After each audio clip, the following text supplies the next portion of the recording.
some glitch going. There we go.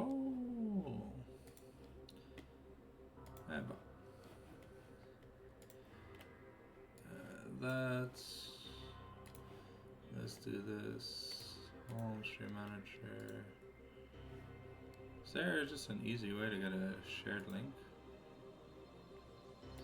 Also, put that in management.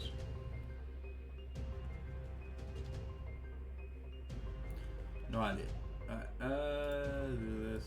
This is the only way I know how to do it.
Alright. Yeah. Oh, my bad, Jonas. Allow. Okay. Sorry, I was hosting the Linkarinos. So, make sure the music's not too loud. Nope, it's good. Alright, not bad. It's taken care of. I can put you here. There, put this over here as well. Actually, no, we just leave this here, put that there, close this for now. It's not important. Hey, thank you, Rafix, for the follow. Alright. Welcome, welcome. Today we got a script match between Love Me and Love Bliss. Diamond and Masters average teams, so should be expecting some decently high gameplay. Let's have some fun with it, shall we? It's been a while since we casted some good League of Legends, you know? Normally casted in the lower echelons of solo queue hell. I'm just gonna turn the webcam off real quick while I change. You guys don't have to see anything.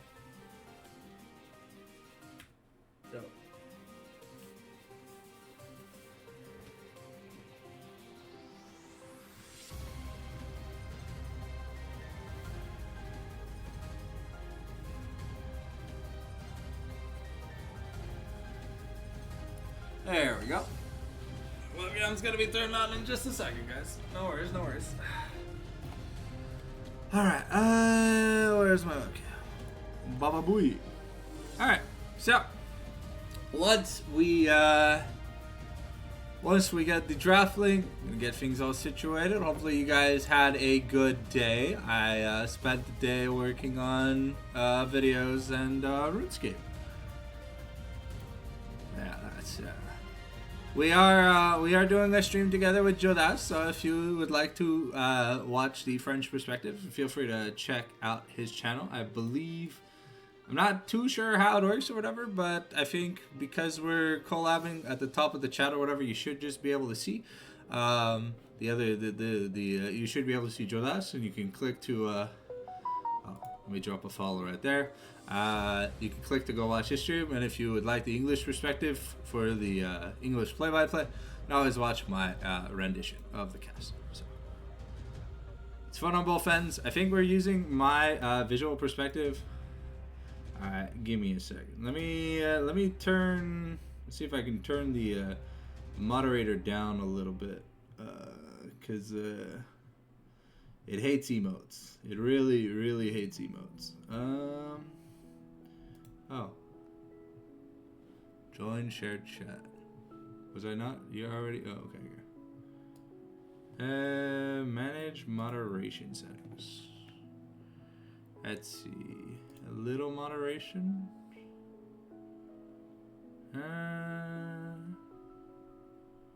What about spam? Is there something for spam? I'm not too sure how this works. Oh, shit. The draft is up. Give me a second.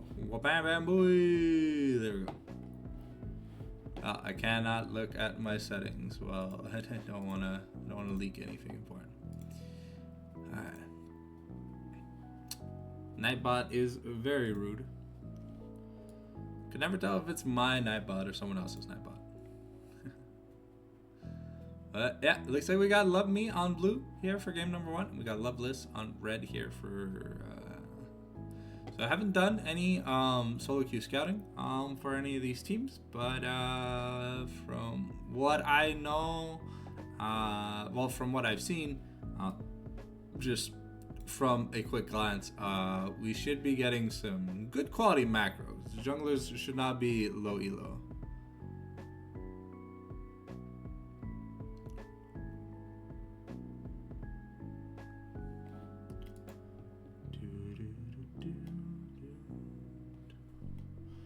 At least the chat is working today, so that is always a good sign for things to begin. Is there anything else I can do? I got my water. I ate didn't get to eat an orange. I took one bite and spat the rest out. We're good. We should be good. It's just the best of 3. I think it's standard league, so it's like we're not doing fearless.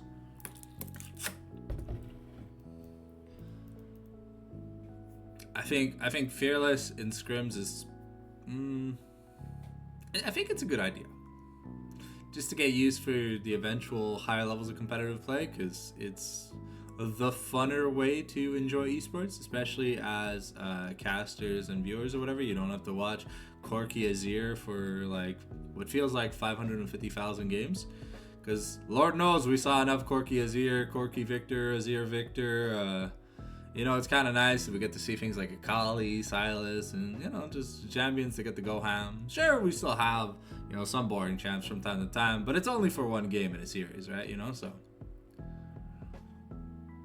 But I kind of like, I don't know, I kind of like the current jungle meta. I like the fact that Pantheon and other, like, cool bruisers are playable. It's not literally just Maokai, Sejuani.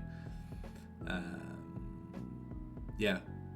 Cause I remember when that was like we're blue side, we get Maokai. Okay, well we'll take Sejuani something or Vi something, and yeah, no, it just kind of feels good. Hopefully, we got about 2 minutes before the action starts up. It's not ready check, no one's typed in the chat yet, so nothing to worry about. Oh yeah. Oh man, I've been up since like 6 a.m. So for me, it's it's kind of late. But more LEC matches and shit tomorrow. Plus wrapping up the Slayer grind in old school. So plus looking at potentially starting to multi-stream on like Twitch, Kick, and YouTube. Don't know how good that's gonna do, but hey. Maybe if we can grow the audience a little bit, it could help. No idea how it's gonna work with like my overlay or if my internet's gonna allow it. I'd hate to pay for the year and then like not be able to use it because my internet's too shit. I'm sure it wouldn't be that bad. Actually, I have no clue. Last time I used the Streamlabs Ultra or whatever was with my old PC. Old PC had a really outdated graphics card, so this one's much more modern, sort of say. So, inshallah.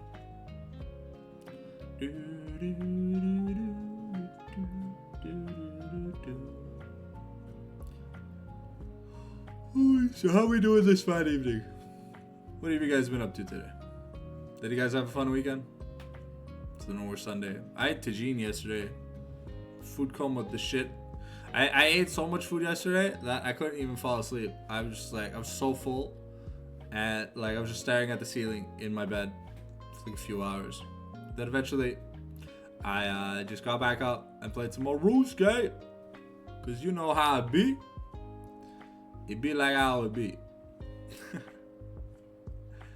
Da, da, da, da, da, da,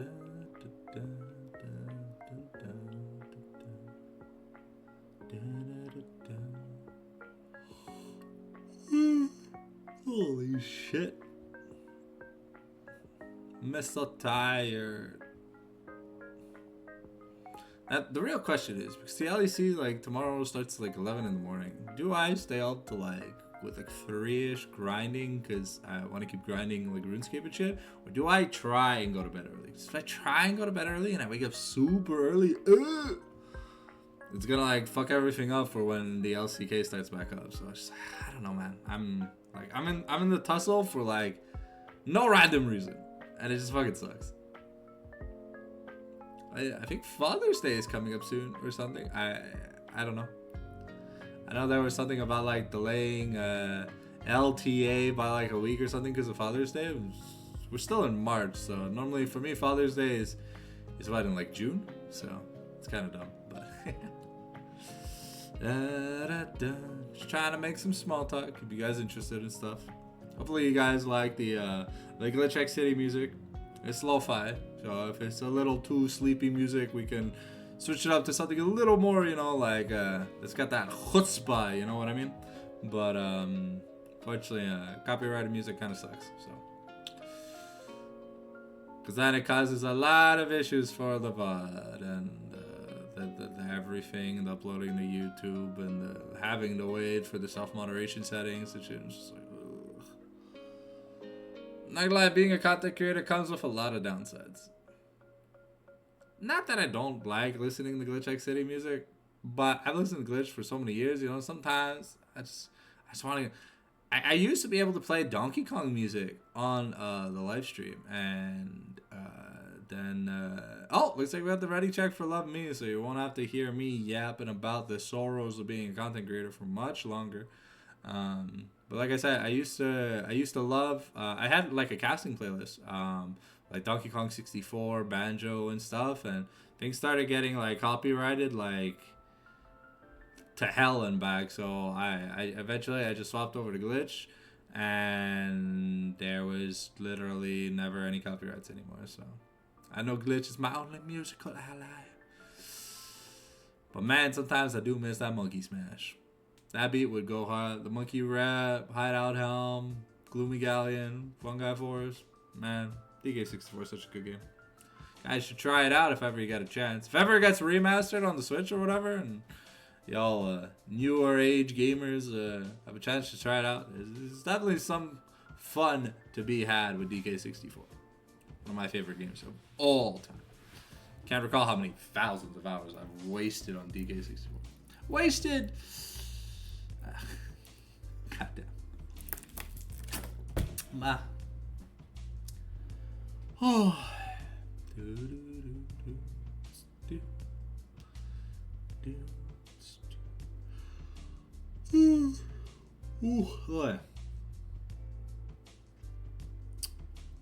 Well, it's fun with the Love You situation.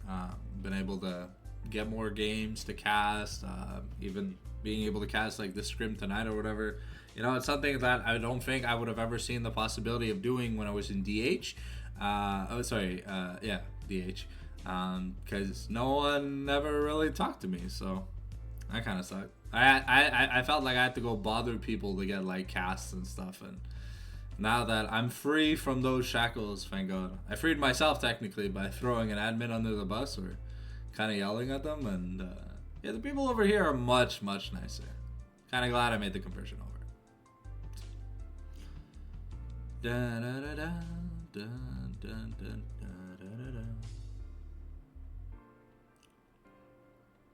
Well, hopefully this delayed start means that game one's gonna be action packed to the brim, you know, filled up.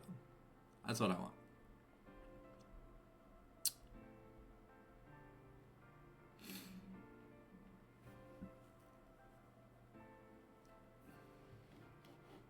Mundo. Oh.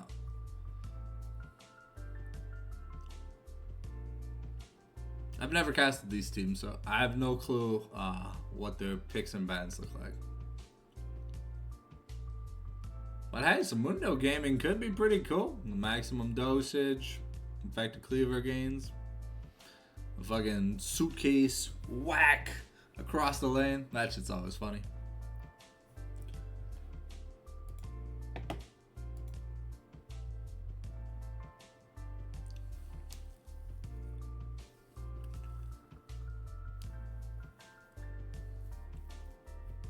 I have to shave my beard soon. It's getting to the point where it's kind of like not comfortable. It's kind of like just rough. I know I could be combing it every day, but ooh. Love Me has a good record against Loveless. It's more of a recent roster. Ah, okay. Alright, here we go. Getting into the draft, ladies and gentlemen. Alright, on blue side, we're going to be banning the newly reworked Nefiri. It has been 100% perma-banned in the LEC so far, this split. So, people not wanting to deal with Nefiri. Alright, Gwen, just a solid answer. Into Cassante, good split pusher, does a lot of damage, and, yeah.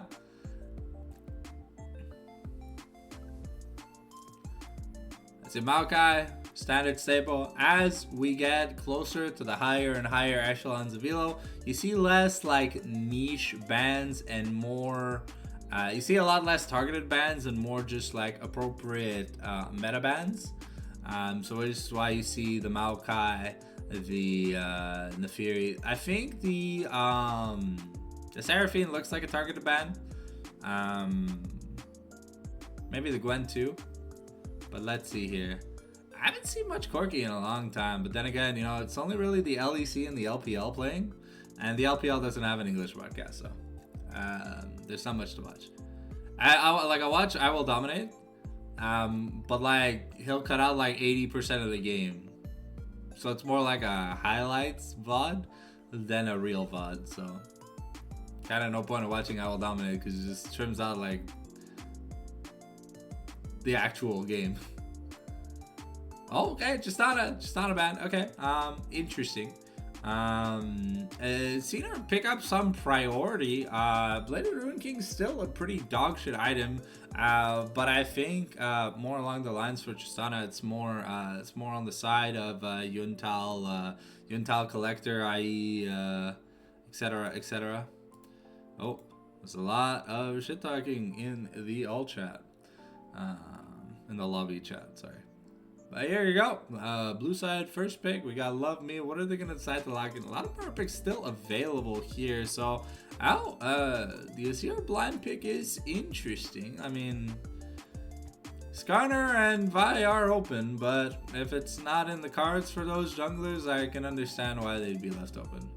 So Maokai is just a very, very strong jungler with the ability to like build an AP item, and the amount of like vision control he gets from like the saplings and stuff. It's kind of crazy at the end of the day. Oh, Jesus. All right, we're going straight for the counter pick. All right, so we saw this in the I think it's the Love You versus no. I can get a prediction going if we need. But I don't think many people have channel points in my channel. So we saw yeah, we saw that Valkaz pretty decent into Xerath was pretty decent into Azir as long as you got the flash. At the Sejuani here, there's more than likely gonna be Valkaz mid to answer the Azir being short range. So champions like Xerath, Valkaz, Victor, pretty decent into the Azir, because the Azir likes the close combat style with the little soldiers because there's very limited range. We're gonna get the Ezreal here. Okay, so the Varus just left open. I mean, it makes a bit more sense to go for the Ezreal when you have an Azir than to go for the Varus, because Azir kind of wants to go in, and you don't really want to be shoving the enemy tank into a Varus's face. Ezreal can easily, maneuver out of a bad Shurima shuffle. Varus is kind of just fucked. As it's out of the current hover, good duelist into Sejuani also helps mitigate the damage output from the Vel'Koz towards him, as unless Vel'Koz is in range. Never mind, we're pivoting off to the Amumu because the very low mobility mid laner.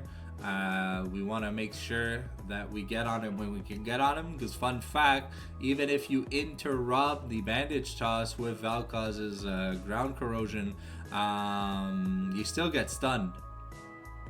Alright, Rel, just a solid pick. I'm a little confused why we show, well, the mid lane, I think we just pick AD here and we have proper counter pick later, but maybe we're just scared that the Rel is not going to be left through. So here we go, going to the second side of bans. We're looking for an AD and a top laner on Loveless, and we're looking for a top laner and a support on the side of Love Me. The Amumu could always be a support flex, but I don't think that's the case. Given the nice potential that jungle Amumu has compared to support Amumu, it's just a much better champion when it's given the proper resources that it needs to properly play the game. Alright, so here we got the Poppy banned away, very good into Azir. Doesn't affect Ezreal at all, but kind of hurts the Amumu's ability to go in. We're banning away the Kai'Sa, pairs super well with the Rel. Also is one of the only picks that does super well into the Ezreal, because you can eventually just run him down from long distance.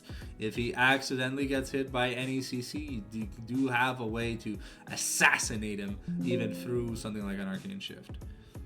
Alright, we've got the Alistar being the next banned hover here for the side of Loveless, really just trying to cut off good answers into Rel. Poppy, very strong into Rel. Alistar, probably the best pick into Rel. You knock her up while she's jumping down, you throw her away, and if she's doing her Magnet Storm, well, then she's just completely wasted her ultimate. So, alright, now we're going to be batting Jhin, another champion that does okay into Ezreal, doesn't really have to interact with the Ezreal too much, has a lot of long range. The ultimate is very useful in team fights where he can be in the behind the scenes aspect. Just an overall nuisance for champions like an Amumu and Azir that kind of like fighting up front and getting some stuff going. Jhin is just going to be all the way in the bag, billion range once he gets like a rapid fire cannon. Now we're going to pivot to the Sivir ban. Okay, I mean, that makes sense. Sivir, a good answer into the Ezreal as well. When Sivir gets enough crit items going, when she normally gets the infinite Tsukuyomi of Essence, Reaver, Flicker Blade, basically unlocks permanent QWE spam, instantly shoving waves. Also very good at dealing with cluster team fights units like Azir and Amumu, but we're going to be lacking in the Vayne. Vayne is a champion that outscales Ezreal, but early on kind of struggles into the Ezreal, because Ezreal can get like an Essence Flux, Arcane Shift, Mystic Shot, kind of super wombo, and with his passive stacking the attack speed, the Vayne kind of has to go like boots first into Bork and then other stuff, so she doesn't even get to build the crit early. Ezreal by that time really just starts abusing her, but it's around the 3 to 4 item mark that Vayne starts to just win team fights. I don't like the Renata with the Ezreal. Much prefer something like a Karma, something a little more helpful, but taking the possibility of the what is it? What's it called? The bailout for the Azir, for the set. I doubt it's ever going to come up in this game for the Ezreal. I mean, it could, but I doubt. Given how loosey-goosey Ezreal is at avoiding... what the fuck? Is this Sejuani top lane? Is this Sejuani top lane Iron jungle? Okay. I mean, unless it's like Vayne top, Ivern. No, wait. I'm so confused. But anyways, let's get back into the client side view. You guys know what we do after a champ select. We go straight into an ad break. Oh, can I not run ads? No, I can. Okay. Did I accidentally leave the chat? No. I am confused. I used to see the shared viewers here or whatever, but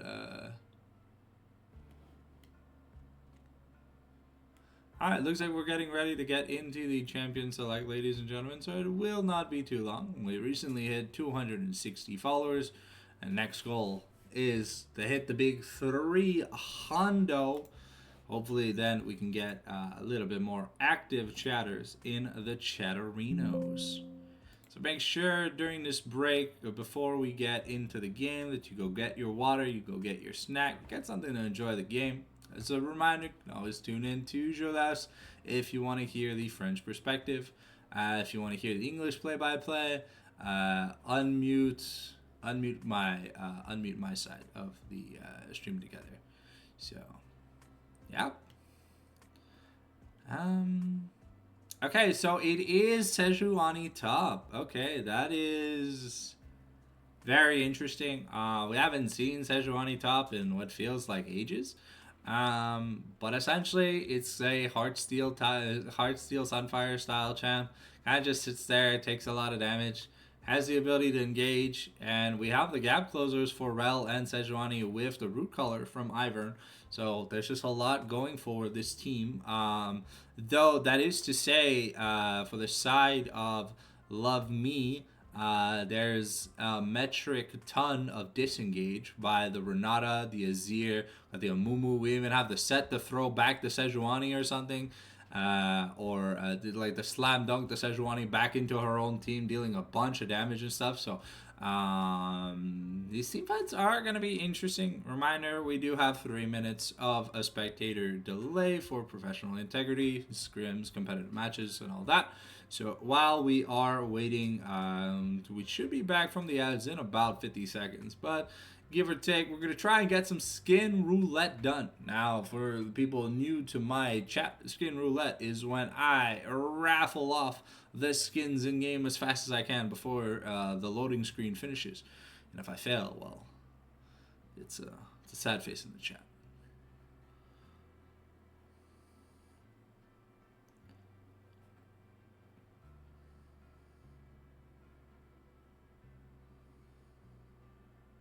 Thank you, Fallen PT. Did I say that right? I was gonna say Fall 3 NPT, but I think that's just short for Fallen. Thank you for the follow.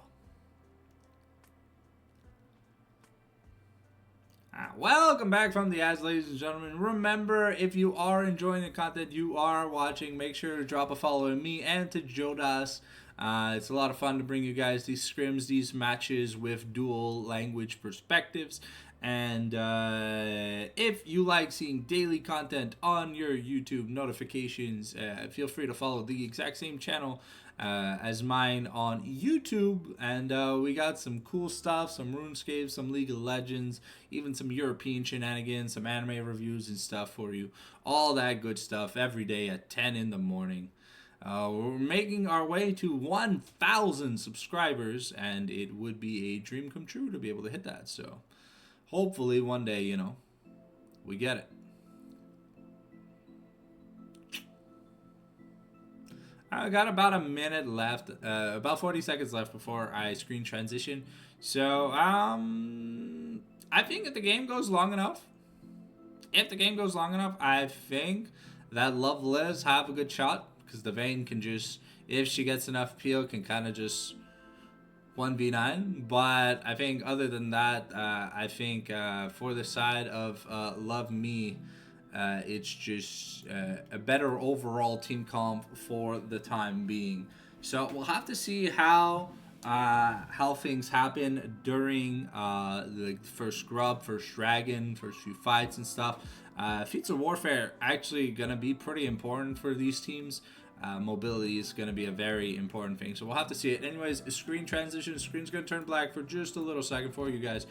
Do not worry, we are not going anywhere. The game is loading for me right a fucking way. So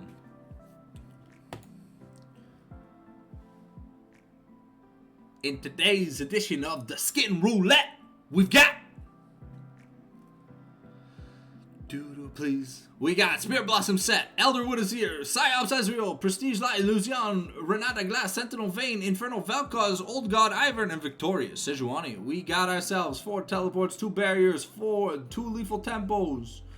We got Glacial Augment on Ivern, which is interesting. We do have the Ignite TP on the Sejuani, so I am expecting kind of like a few ganks towards the top side of the map, so we'll have to see if that ends up happening. Sejuani doesn't really need flash, kind of has an extended dash, so yeah.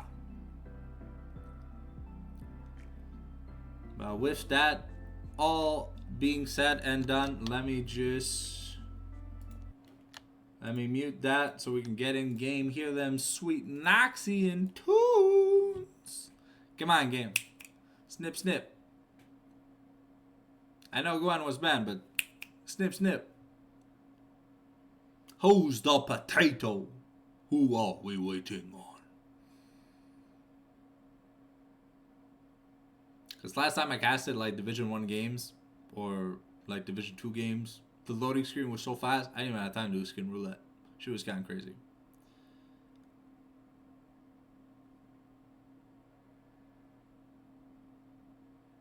Please, no spectator client bug. We just want to watch some clean League of Legendos. Scrolling out. Whee! Alright, good luck. Alright, looks like we got a Moss Stomper Seedling versus a Gust Watcher Hatchling start here. Ivern's probably gonna look to steal away as many camps as he can. Gonna be a nuisance to the Amumu, so we'll see how Satan Foon ends up doing in this lane. Looks like we got standard 5 points, but we're looking for some cheeky invade. 30 seconds until minions spawn. Let me give you a hug.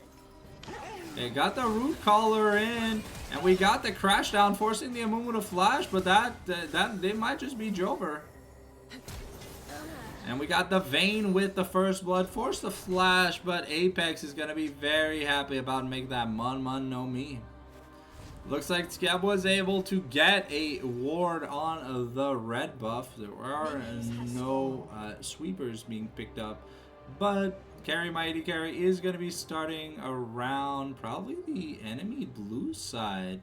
Yeah, Ivern can be pretty dangerous. Gonna put a ward down, but not gonna stay around. Scab is gonna come for safety's sake, but Sting is gonna be the first one to make it back to the top lane. Looks like we got Boo? Who's Boo? Boo? Bonobo? No. Bogus? It looks like the support is having some FPS related issues. A small pause has been initiated while we investigate the claims. It shouldn't be long before the game and the status is back up and running. Don't go anywhere. Quick disconnect, reconnect. Hopefully we're gonna fix all these things right up, ladies and gentlemen. And then we're going to be able to have a bunch of fun.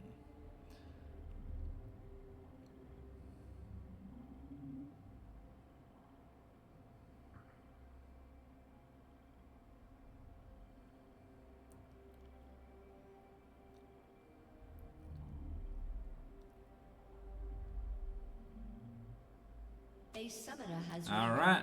I'm gonna see a small screen freeze momentarily, but I let you know that it is 100% normal, so do not worry if you see the screen freeze. The game is not frozen. This is normal when a pause happens.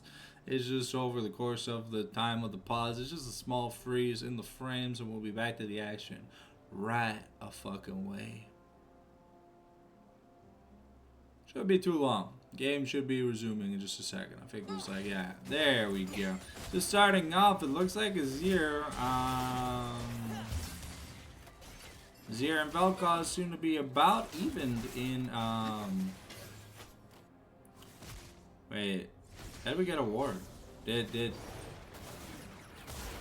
we clear a ward with Ivern? Does Ivern have just one CS? That's kind of confusing. I know sometimes the CS look a little bugged for Ivern because when he does the Friend of the Forest thing, he doesn't kill the little Gromp. And yeah, so they don't spawn the other two little guys, but you get, I think you get the XP and gold regardless, but it doesn't show, so the interface just says, ooh, so yeah, it's gonna take a pretty decent turret chunk. Sting is pretty low though, so you do gotta be careful about those fights.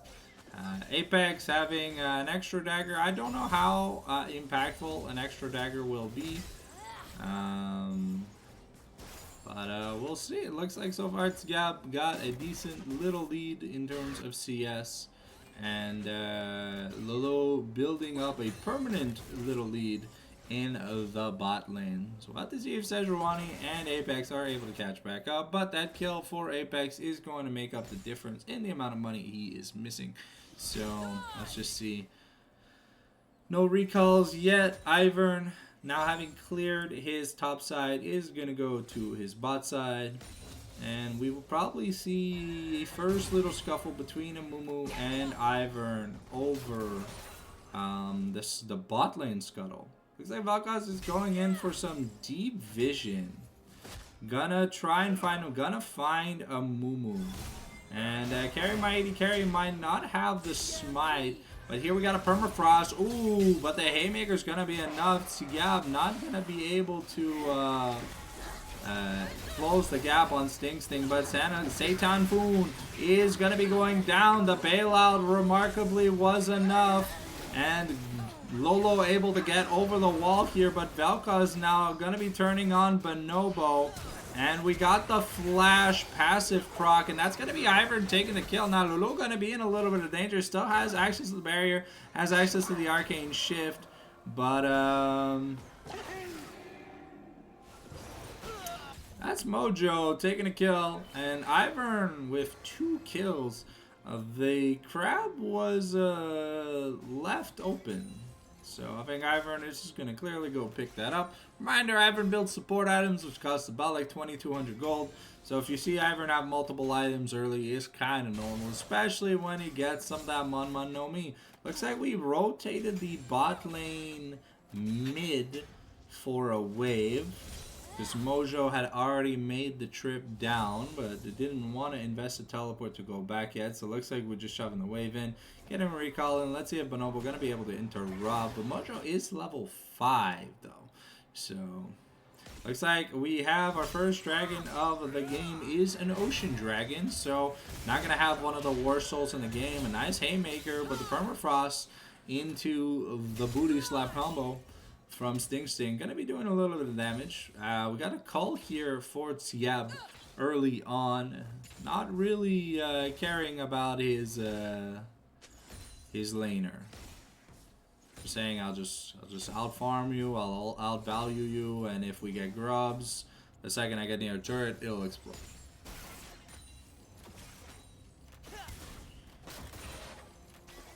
That kill that Lulu got though was a little bit helpful. Not enough to get Sheen tier, but tier double longsword, not that bad. Vayne was able to get the Berserker Greaves right away though, thanks to that extra kill in the beginning.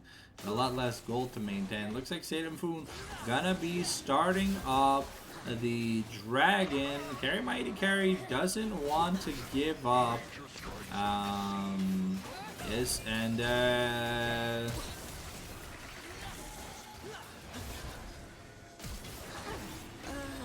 okay. Interesting decision not to try and burst the dragon down if you knew shit was gonna go down.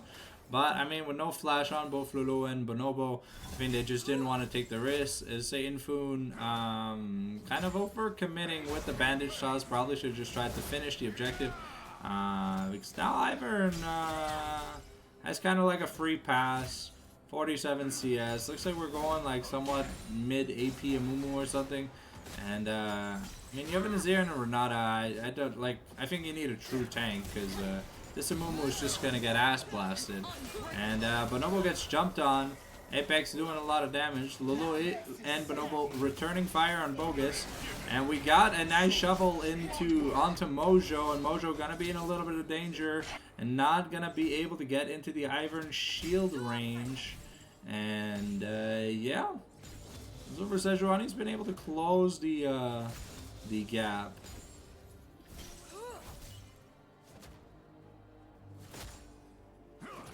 And with that team fight, with that pick in the mid lane, it has given Satan the ability to have priority on the first set of grubs.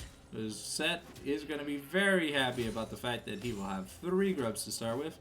If ever gets any alone time in the turret and his Q is up, oh, it looks like Lolo gets caught out by Daisy. The level 6 is up and is doing a good amount of damage. Looks like a fight is... No.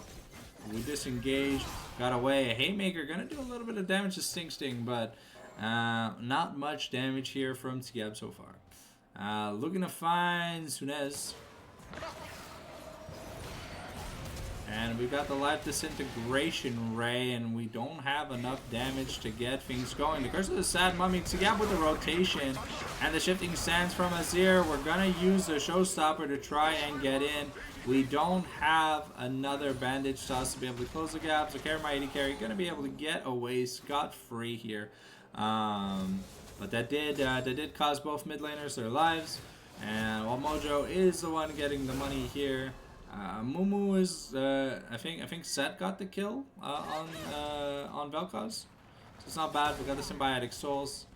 And Sejuani just happily farming up. Is down in XP though. Oh, Vayne is she gonna lose a minion? Nope. Gonna be able with the tumble to get all the CS she needs. Looks like Ivern is getting close to finishing his first item. Looks like Moonstone or Redemption on the menu. I think they both build out of the same components, so we'll have to see which one Ivern decides to go for first.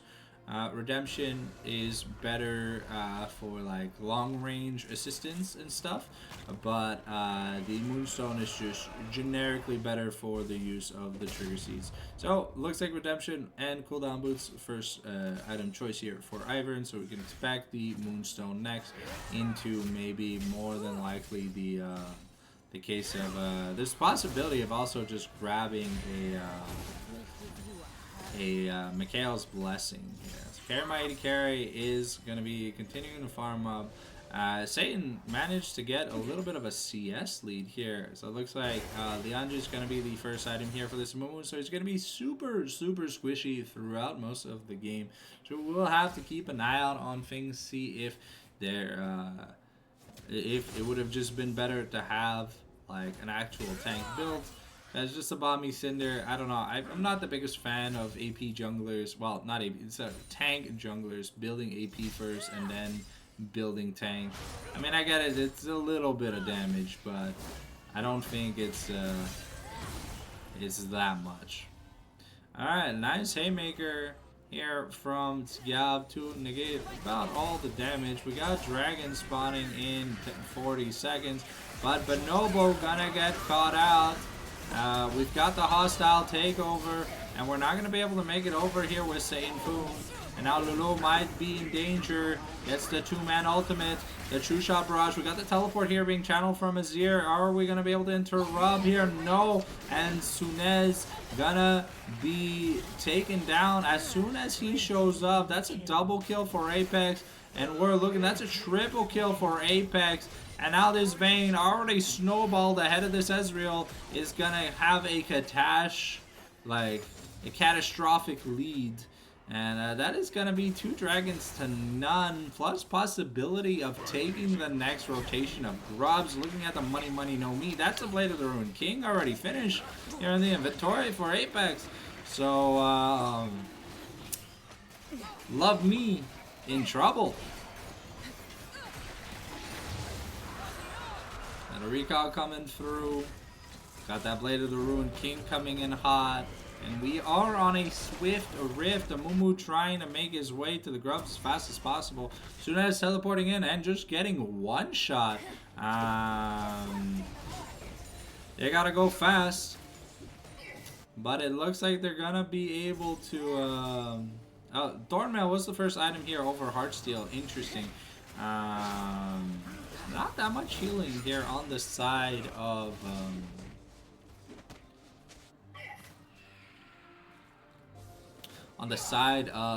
Love Me. So, a little curious why we went Thornmail over the Heartsteel, because the Heartsteel allows the Sejuani to scale a bit better into the later parts of the game. With the Thornmail build, is it just for wave clear? Alright, Sting and Sigab are looking to fight, but it's true that with a Thornmail versus a non-completed item, it is a lot harder to get things done. Bonobo gonna get caught out by Bogus and Mojo. Apex gonna put a little bit of slide in his step. And yeah, Sigab, well, not having a finished item because he bought a call first.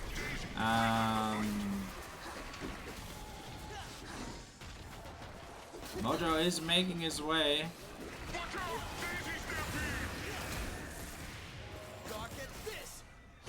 Okay.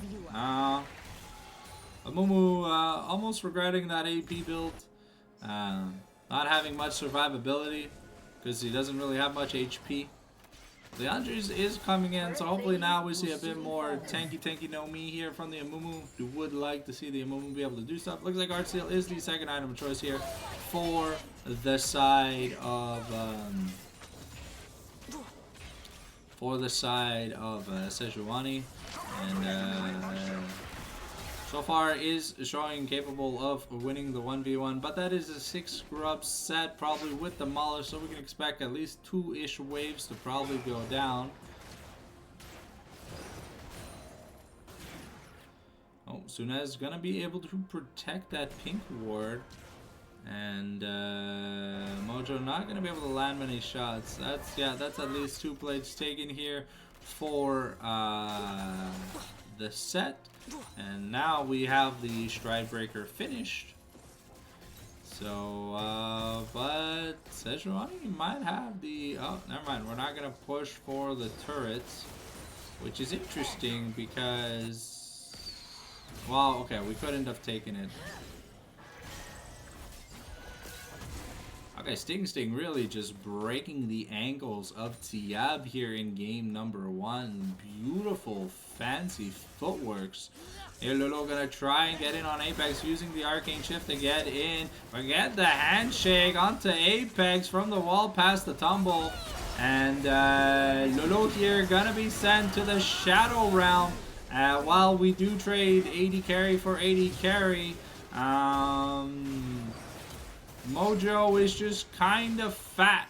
Plus, my 80 carry hadn't even arrived yet, so squishy move. Stay squishy, and I think we're one Demolish proc away from ending that turret. But Azir with Grubs has been shown to be able to get stuff done. No Demolish proc for the Azir though. Only gonna be able to take the turret down to about half. Sejuani just wants 1 Demolish proc, and then that'll be the Feats of Strength. So it's the next objective secures it, or first turret. Okay, looks like Rift Herald has spawned. We have Dragon spawning in 40 seconds, but Ivern is in the top side of the map. Looks like he just wants to get a recall in. Has about 1,500 gold, so we're probably going to get yet another pickup of an item. Here we got the Moonstone Renewer. Bonobo here going to use the Cloud Rift to swiftly walk away from Vel'Koz. And Sunez has to be a little bit careful because this Vel'Koz, yeah, he kind of hurts, you know?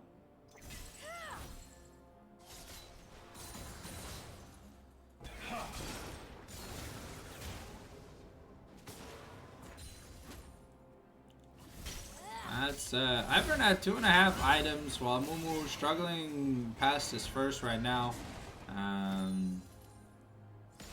Let's look at the money no me real quick. There is no heart steal in the making for the time being, and it looks like Mighty Carry with the precedence is just gonna be able to finish off the feats of monster slaying, securing the feats of strength here for the side of oh, looks like we got a nice forcing the flash here. And yeah, Sunez is gonna be taken into the Shadow Realm, and yeah, Sunez not having a really good opening game.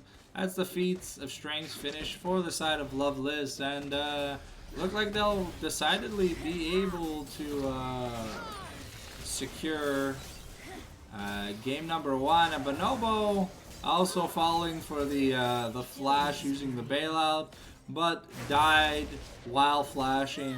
So the bailout just showed that they were gonna die again. And that's all three. That's all 3 feats taken here for the side of Loveless. And yeah, Sejuani now. Yeah, I think that's a hard steal on recall. She can maybe even push the turret in, get a turret for herself, and hits the level 14, 2-level lead in the top lane. Pretty big disparity. The set came in as a... I don't think they knew it was going to be Sejuani top lane. Unless maybe they did. But then, I don't know. Oh, looks like we went Warmogs over Heartsteel. So we just want that ability to regen through in between team fights. Apex should be able to guarantee another turret for his team. Sunez looking for something, but has the shifting stance away, and now we're in a bit of trouble. Mojo is gonna get taken down by Bonobo, but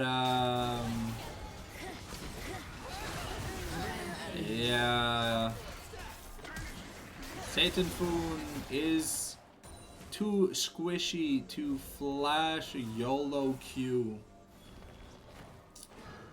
Does not have the HP or the defensive stats needed to survive. I think the AP route might have been a bit trolly-oly-oly. And here's Sting, 2 levels up above, a full item up on Seagab. Doesn't really care, has more than enough HP to tank a few turret shots. Lolo here forced to arcane shift away.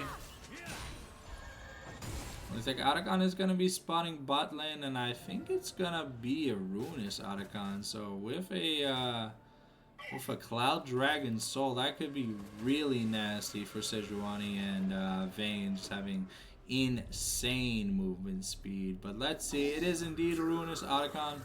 So now Valka is almost on 3 items.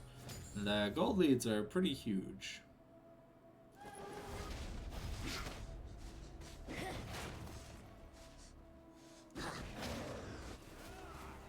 She might be in a little bit of danger, but maybe he's just baiting. There are 5 people top lane.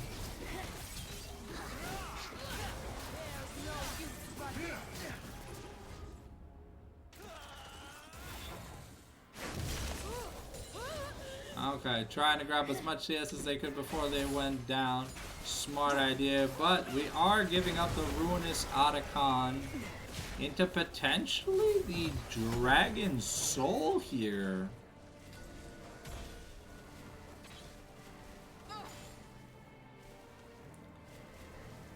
Okay. That's Ivern taking a recall. Is that another item finish? Looks like it. Now we got the Mikhails for the Amumu and the Renata CC. So there's not much left that Love Me can do against this super powered up Ivern. I mean, we killed Mojo last team fight, but it didn't really matter at the end of the day. And even Mojo's got a 2-level lead, so multiple level leads in all lanes outside of jungle. As Satan's been doing his best to farm up as much as he can, but struggle busing with no defensive items. Looking to find Bonobo. The root collar is gonna miss. We get some vision on the camp. And Cloud Dragon Soul spawns in about 15 seconds. Sunez forced to shifting sands defensively. And we're gonna get a life disintegration ray. And Amumu is just gonna die. The Magnet Storm's gonna find 3, but Sunez able to try and live that. The Omaiwa Mushinderu gonna be dodged out of the way here by Apex, and that's probably just the end of the team fight. Yep, that's the team fight 1 here for Loveless. That is the Dragon Soul for Loveless. And what feels like an easy game 1 win. We summon the Rift Herald. It's pathing towards the mid lane, I think. Yep, it's pathing mid. But I doubt we're gonna be able to use it.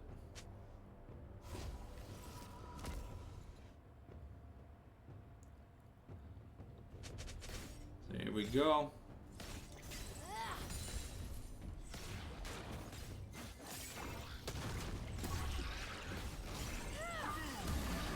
With Velka's almost hitting 3 full items, it's gonna be a little scary.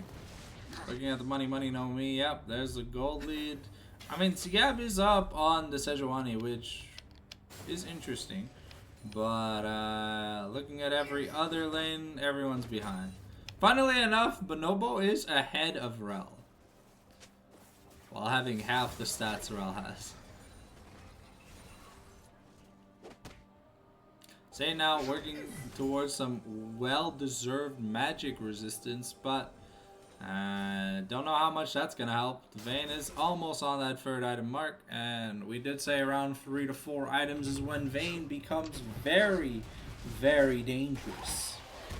Zane gonna be found out here at the red buff. Is he gonna be able to make it out alive? Who knows? A root color dodge out. Sorry, Banish lost to dodge out of the way of the root collar. Shattering Strike gonna be dodged out of the way. Life Disintegration Ray. Leloy's gonna try and get onto Apex, but Apex able to just dodge the hostile takeover. And yeah, we essentially just murder the Amumu and we get away scot-free.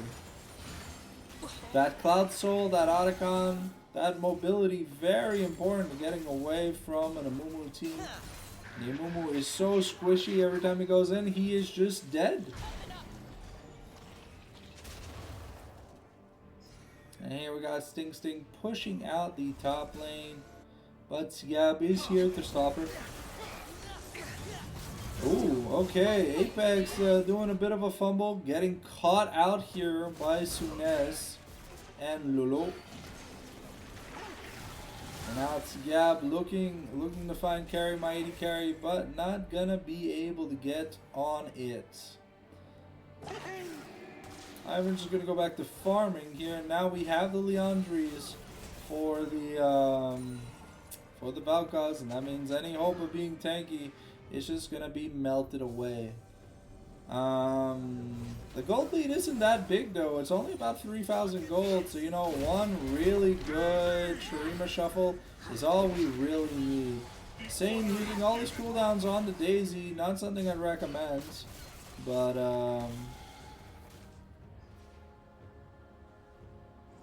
the double burn build here from Mojo should be very helpful at trying to get through. Ooh, Sunez gonna get caught out from a split beam by Valkaz. Okay, it's Gevier kind of struggling. He's gonna get Sejuani ulted, and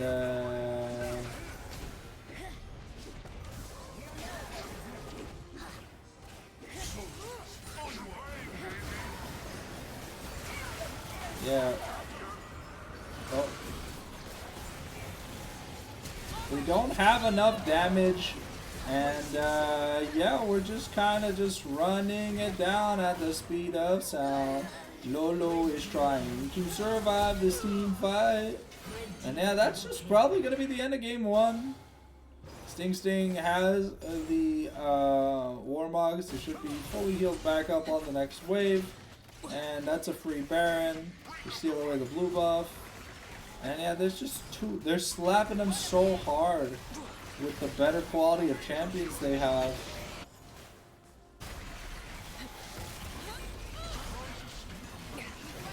Hopefully, the draft is gonna be a little more closer in game 2 because this looked a little bit spicy from Loveless, and it probably just took him by surprise. Took Love Me by surprise, and they were not ready for this Sejuani top.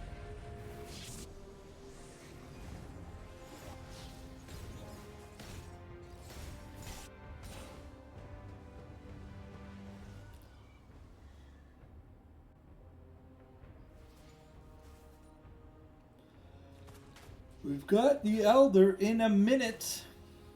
In 1 minute. This could be the last objective we fight for. But the base isn't like entirely cracked open, so it really just depends. Sane gonna get caught out here by Sting. And we're looking to get onto this Amumu. And yeah, that's Sane dying once again. Sigab just getting murdered from all that true damage. And there's just nothing you can do. Gonna use Daisy to try and shield through the turrets.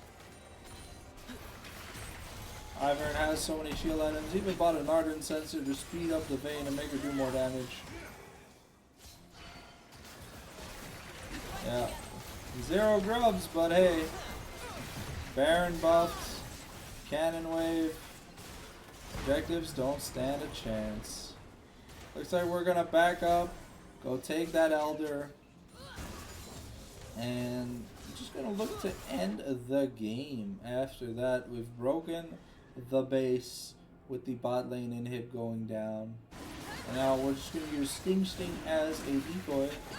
Because with the amount of armor and magic resist Sting has, they basically need 5 people to try and kill him. And if they don't kill him, he just heals back to full on the way. And if you get a True Shot Barrage, to do a bit of damage to carry my AD carry in the Elder Dragon. But it's not gonna be enough. We're gonna get some Baron Enhanced recalls, the final purchases of the game. Let's see what we end up getting here. Alright. Now we're going Heartsteel on the Sejuani. That's crazy. Heartsteel 4 fighting. That's interesting, to say the least. Ooh. Sorry for all the yawning.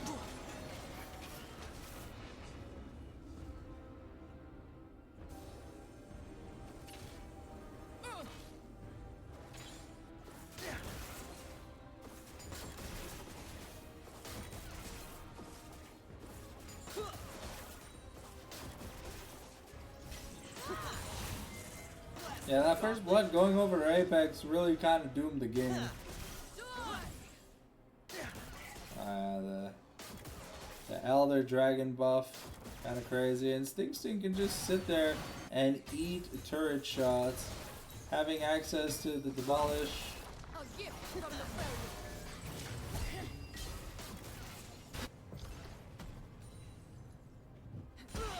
Gotta get Elder cuted. And yeah, that's the end of game number 1, ladies and gentlemen. A little bit anticlimactic. Thought we were gonna see a little bit more, but the game kind of went to shit after the game went down the gutter when we AFK'd the level 1. And yep, now the base is fully cracked, and that's just gonna be it. Woo! We even have the arcane finisher. Ba bum boo!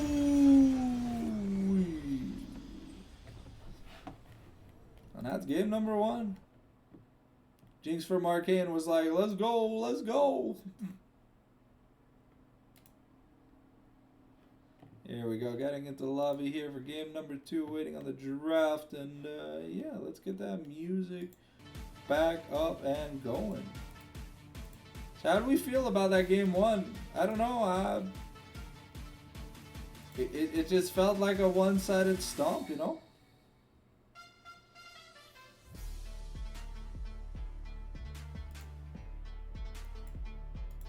Oh. There we go.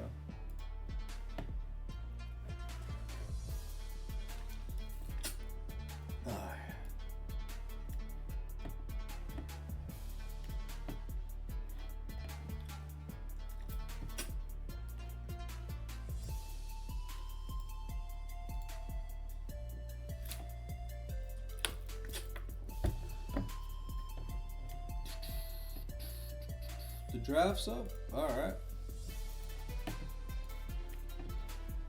Bam bada bam bada bim bam boom.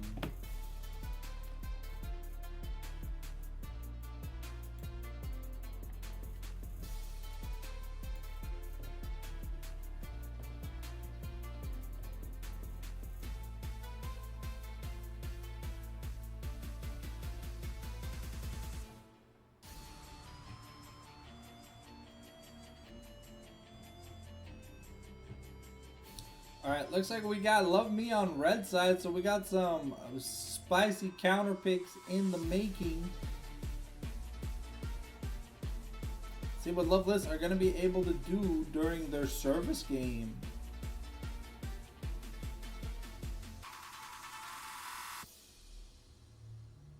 Will we see Love Me make a comeback?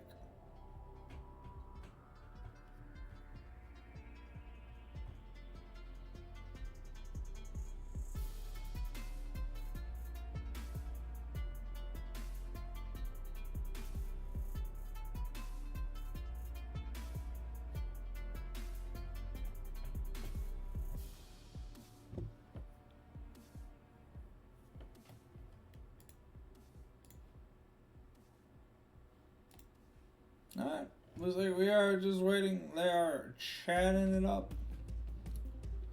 Oh. The players are placing themselves. So it should not be too long. Plus we got a rally check. We'll be good to go.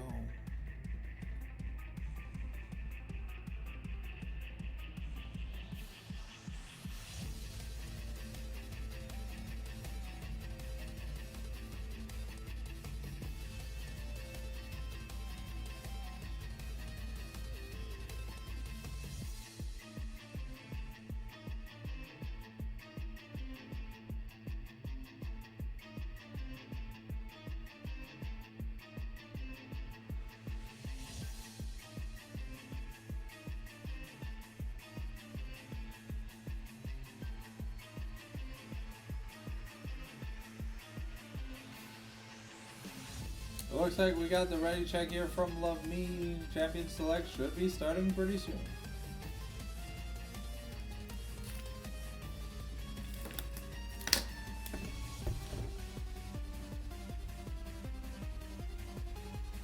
Not too sure what we're waiting on, but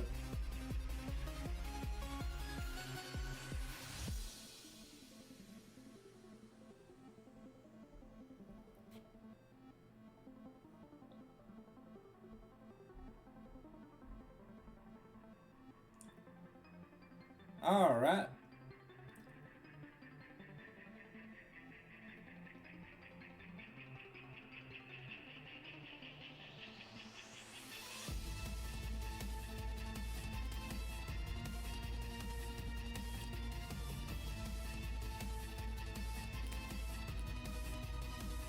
Ooh, yeah.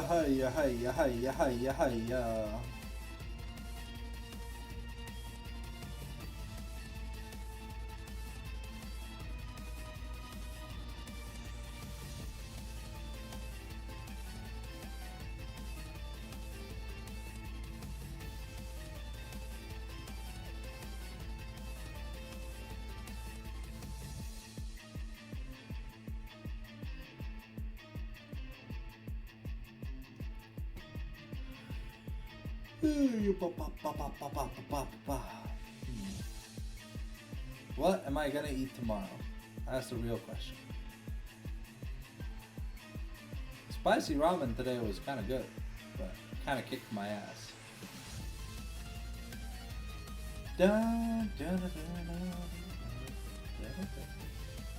Can we start Onegaishimasu? Me falling asleep. Me wanna cast gamesies.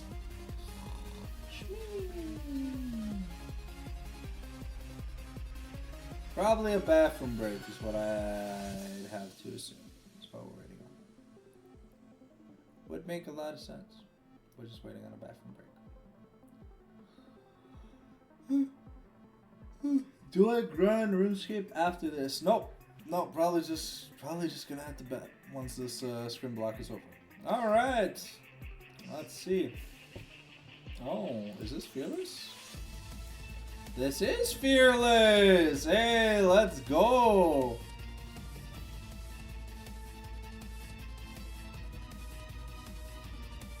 Okay. So at least we're gonna see 10. Hopefully 10 new champions. But it looks like it's soft fearless, not hard fearless, so. Okay, looks like the bans are gonna stay consistent. We're banning junglers on the side of Love Me. We're banning a top laner, a support, and I forgot, what was the last ban? Last time it was just done. But this time we're banning Corki on blue. Oh, they also banned Corki on blue last time. Yeah, Love Me banned Corki on blue. Okay, so are we gonna get the Tristana ban in answer to this?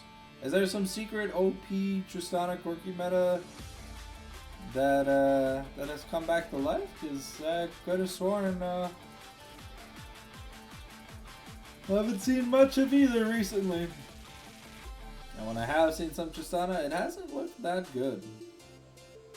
Oh, no bad. Jhin banned instead of the Tristana on blue side. So we left the Tristana up and running, and it looks like Mojo is gonna run away with it again. Kinda had a free lane. Did a lot of damage and was super helpful. So. Oh, does this mean Love Me is gonna pick the Yone?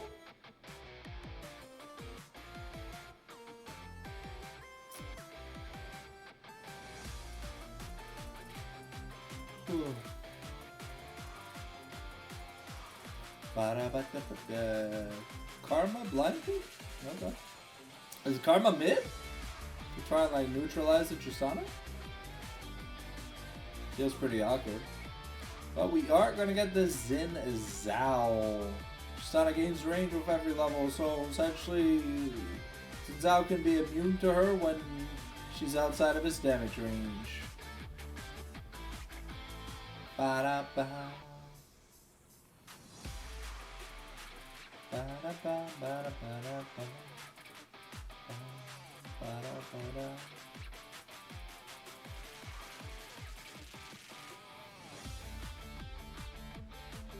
Oh, we're getting a Shen.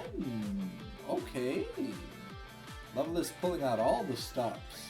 The cool picks here.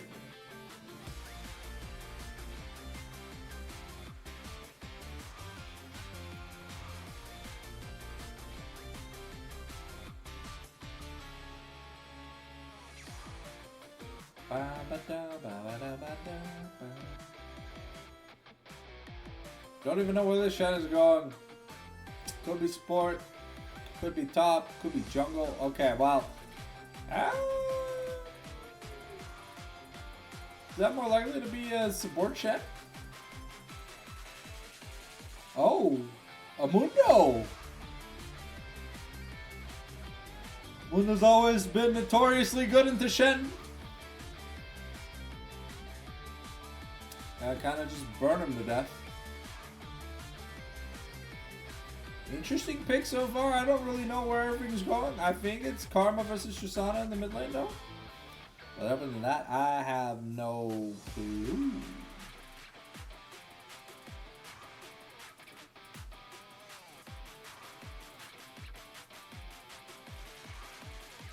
Alright, it looks like we're going to be banning out more junglers here from the side of Love Me.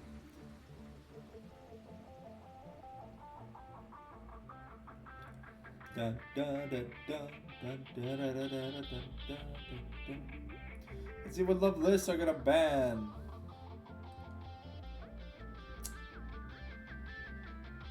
And there's still no signs of 80 carries, but I guess we're just gonna be banning out more mid laners. So that Karma more than likely is just going bot lane.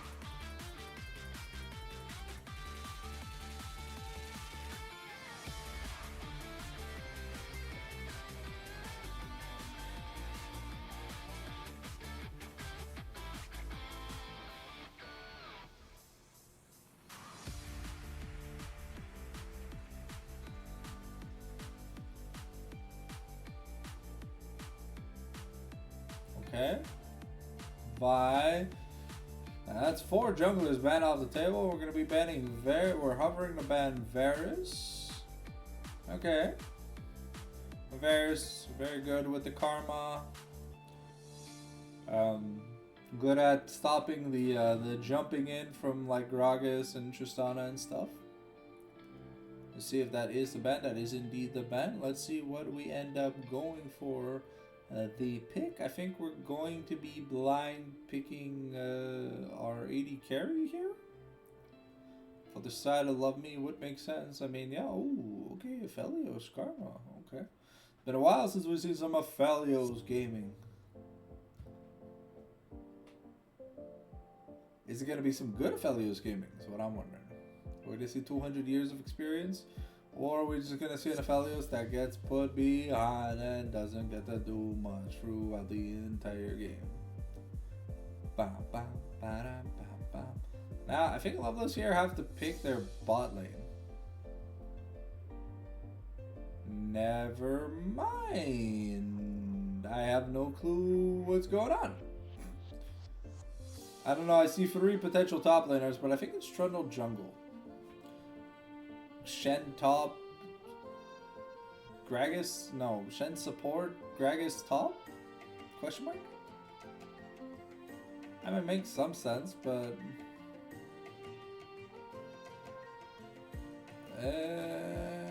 okay, so... Alright, well... My competitive knowledge does not extend to whatever Loveless has drafted, so I am going in blind here. I'm going to call Trundle jungle, like Tristana, Shen, bot, Gragas, no. Because then where the hell does the Braum go? It's like Trundle top into the Mundo, Gragas. I am so confused. But anyways, let's get back onto the clients.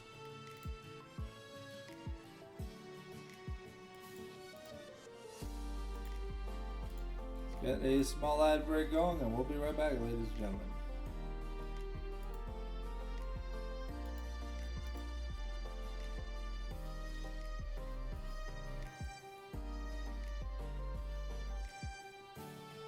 Okay, so it looks like it's bot lane Tristana. So Trundle top, Shen jungle, Gragas mid into what? Karma? Oh, okay, well. I mean, yeah, it doesn't look that good, but hey. They kind of had fun drafting last game and shit all over Love Me, so maybe they'll make it work, who knows?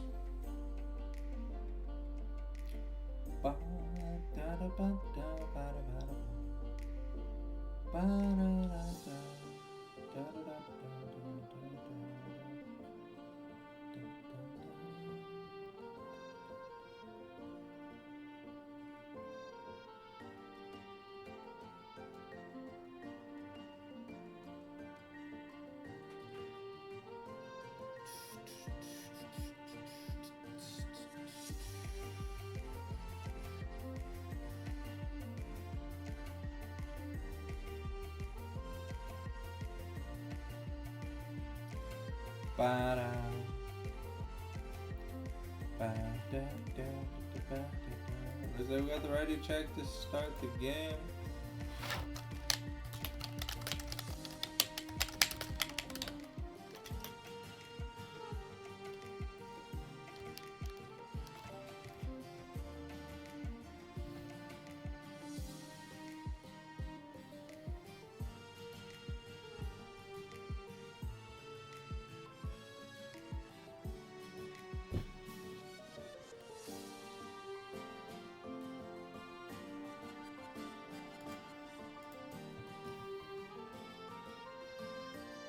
Okay, looks like all the players are in their positions. We should be starting the championship like very shortly. As a reminder, we do have 3 minutes of spectator delay. Bear with us as we get through that. I go ahead and take a wee nap for a few seconds while we wait.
Welcome back from the ads, ladies and gentlemen. We got about a minute and a half before we get into the gamesies. So, I mean, the team comp from the side of Loveless makes me want to root for them because it's like super creative and cool. Kind of counters. I mean, outside of the Gragas into the Karma matchup, which is just horrendous for Gragas, it's kind of just good all across the board in terms of matchup spreads. So that kind of gets me going. But I think there's just like a better late game angle from the side of Love Me. I would love to see this best of 3. I don't know if it's 3 games or if it's first to 2. But if it's first to 2, I would love to see a lot more back and forth. It felt like after that early play at the chickens where Mumu got caught and ran it down at the speed of sound, that the game was already just over, you know? And we kind of hate it when that happens.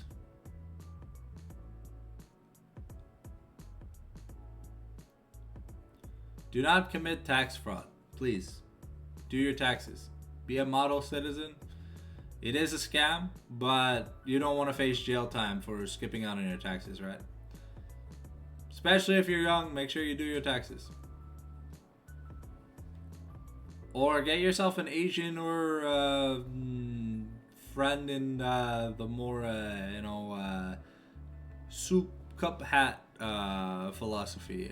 They'll gladly probably do your taxes for you if you're on good terms with them. Anyways, screen transition. We are getting ready to go into the game. This edition of the Skin Roulette. Oh, I was removed from the party. That's crazy. Alright, in this edition of the Skin Roulette, we got Infernal, Shen, Warden, Gragas, Omega Squatch, Stamp City, Crime City, Brum, Cosmic Contrastes, Lulu, Nightbringer, Felios, Darkstar Karma, and Corporeta Mundo. If you don't pay your taxes, I'm pretty sure there's interest. But there's also, like, legal conundrums. So, you're putting yourself in a lot of trouble if you choose not to pay your taxes. Anyways. Bam, bam, bam. We scroll out. We get some fun. We got ourselves 4 teleports. We got the Lethal Tempo versus PTA. Interesting to see Lolo not taking the Lethal Tempo on Aphelios. But it's probably about those shorter burst trades here. We're going to see full AB Gragas here. So double Comet in the mid lane. Sting wanting to put the pressure on Siab. This time going to be the one taking the offensive Keystone. And yeah, looks like we got green v blue in the jungle. Excited to see how this River Shen goes. It is Hail of Blade, so it is looking to stack that passive as fast as it can. And yeah. Oh, sorry. I have eczema on my leg. Oh, and it feels so good when I itch it. Oh. You know when you get that good back itch? Like you scratch your back, you're just like, oh, holy fuck. Like, all my stress has gone away. This is my back scratching moment. But on my leg. Alright. There I got red green. Remember, Aphelios is not a champion until level 2. And he cannot use any activated abilities. He'll have his guns, but he's got no Q until level 2. He can swap his guns with his W, but reminder, Aphelios is a champion that does not have an E button in his kit. So he only has the activated gun, which is the Q. The W is to swap. Well, so your second ability would be the swap, and your ultimate is your it's based on the gun you're using and the secondary gun you have. So green is long range, red is healing, white is massive damage, blue is splatter, purple is roots. In terms of regular guns, the red is the healing gun that spins really fast. The green gun is kind of like Caitlyn Q, or Caitlyn E. You know, when you get the net on someone and you get to auto them for like that bonus crit or something. So that's the Q. It translates into the R, so whoever gets hit can then get hit again with the same kind of green proc. Red will heal you, you spin around. The white is like a proximity skill based thing. I never really understood how the chakrams worked on Aphelios. Blue is kind of like AoE, kind of like Graves' auto attack, but it does like it's just cone shaped. And then you have purple, which is an activatable root, which on the ult just means that whoever gets hit can get rooted up. And yeah. That's about the explanation of Aphelios that I can give to you guys, because I don't really know how to explain it any better myself. I've barely played this champion, but when I have played this champion in like clashes and stuff, I've gone to town on him. Yeah, Mojo is going to be struggling until he gets a comfortable mana item and a little bit of AP. This is probably going to see Malignance, Leandri's Karma to deal with the Shen, the Trundle, and so wouldn't be surprised to see double burn Karma with Malignance. What Gragas can hope to do when he has mana is look for, especially when he has his ultimate up, is look for a body slam into Cask towards like his turret or other teammates, and then just do a bunch of damage while the Karma is being displaced. But that's about what Gragas wants to get done in this lane. Other than that, he's going to use his Q to farm, but because his Q costs so much mana, until he gets a proper recall with a mana item, maybe a bit of AP, it's going to be a bit of a struggle bus. And we're looking at deny Apex, a bit of CS. Sainfoon has the first jungler to make it into the bot lane. And see, that's what I mean. You get a body slam into the W to get the damage reduction, and then you get a Q explosion. And essentially, when fighting in a Lulu lane, often you just want to kill the Lulu. If you can jump on the Lulu and kill her, it's just great, because her shielding perks work better on allies than they do on herself.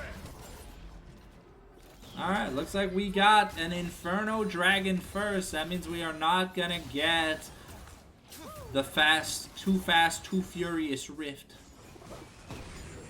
But this time, Sunez looking to have a much better laning phase than what he did on the Azir. Sting, though, is having a lot of fun. Reminder, every time Trundle kills something, or every time something dies around Trundle, champions included, minions and pets also included, he will heal X amount of HP. A nice wind becomes lightning. We jump onto Mojo. Mojo here forced the flash. The flash here from Satan Foon. And now Aphelios is kind of just going to town. This Tristana has to be a little bit careful.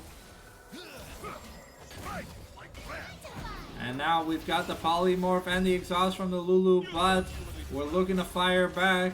And Aphelios, with the Lulu, going to be able to take that first blood. A decisive struggle fight.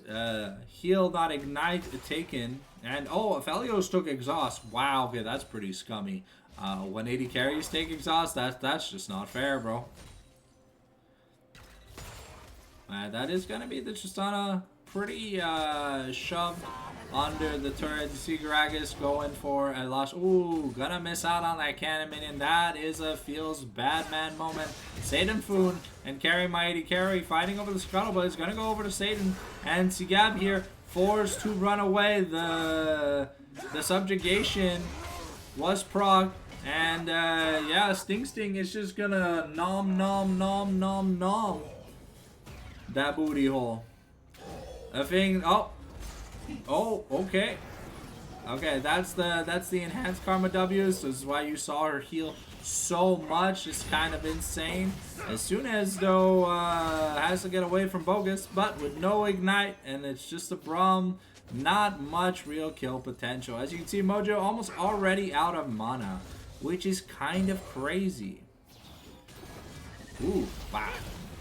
That's disgusting.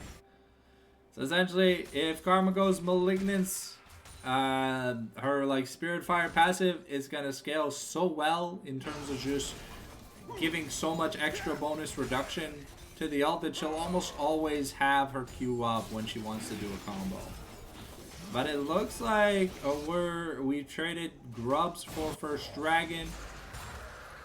And Zhao going the Shen going the probably support style route. We're probably gonna see a shield max River Shen. We're gonna look to get really cool stand Uniteds. Yeah. So we're getting the support jungle Shen build. We're not getting the aggressive German Tiamat Doran's Blade Shen build. Of course, they changed it so you can now buy a Doran's item and have a jungle item at the same time. This is a little bit of a feels bad moment. Shana trying to fight back, but getting outranged for the time being. Aphelios with Green Gun does have a decent amount of range.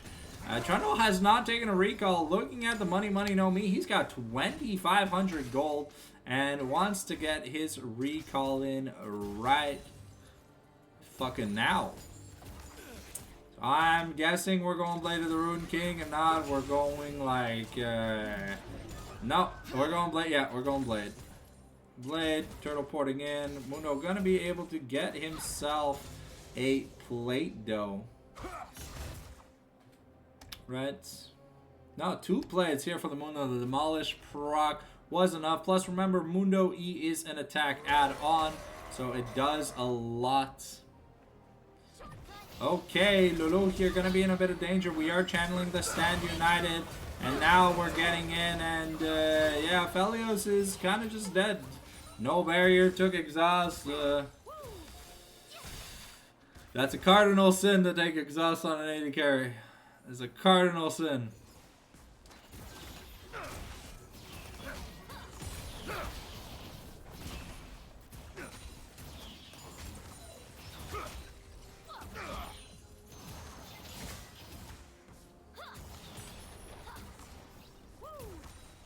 Okay, that's 2 plates to the bot lane.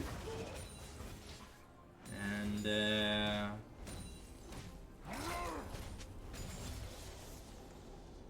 Sting here. Gonna find Satan Foon, gonna get caught in the wind, becomes lightning, gonna get knocked up. Does have access to his flash. Carry my 80 carry is available, but the taunt from the Shen just gonna be enough. And the red buff gonna do a lot of hard work. Mojo is gonna miss the body slam here. Sunez able to dodge out of the way, and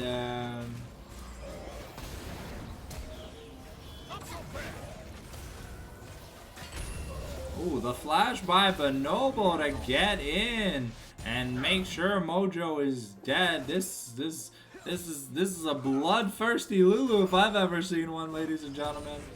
And yeah, Sunez has to be a little bit careful, but yeah, Trundle basically can heal the full on any wave.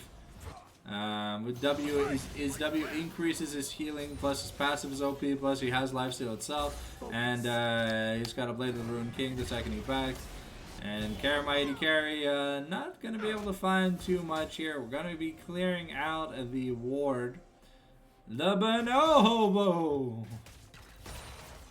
Who let Harambe out of his cell? Because this guy's on leash.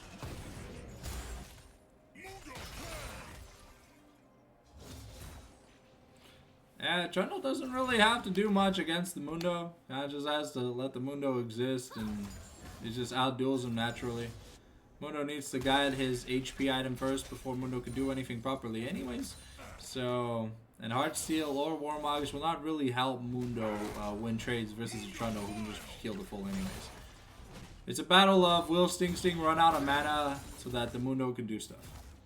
But it looks like we're starting the second rotation of grubs. Looks like Satan Foon not looking for it. But Noble here might be in a bit of trouble, and Grandpa Bogus gonna do his best to block. We got the Stand United and extra, but that's a lot of shurikens. We got the flash, and it's just not gonna be enough. Lolo going down here. And Sting is just gonna be sitting here eating.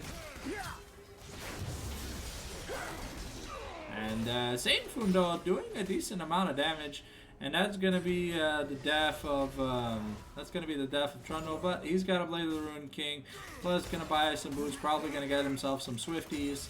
No teleport, so with the fact that we are.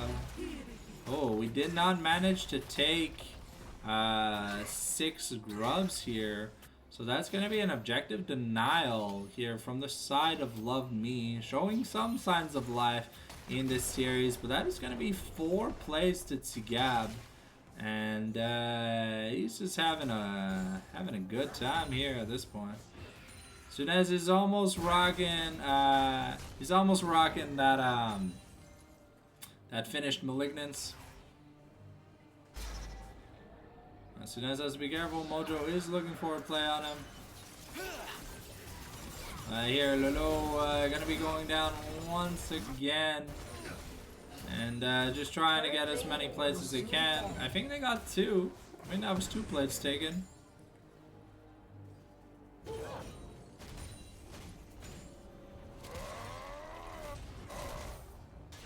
Yeah, Trundle with 4 grubs will take this turret really fast.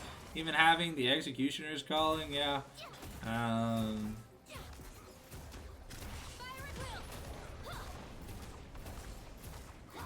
forgot, who got the Feats of Warfare?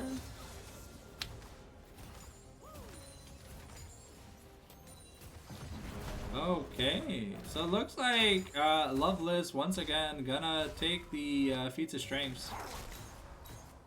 Oh, I would have stayed for a Nom Nom.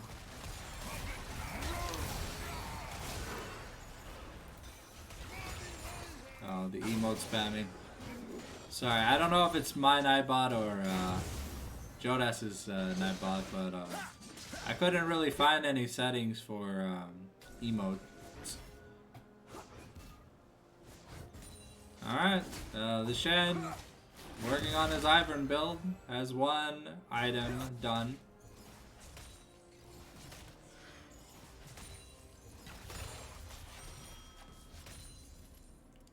Now Trundle back, got a Ruby Crystal. Mundo just chilling, got his Warmogs. Essentially takes a trade, forces the Trundle to waste as much mana as possible. But does not know if the Trundle is coming back up, because if it's not the Trundle,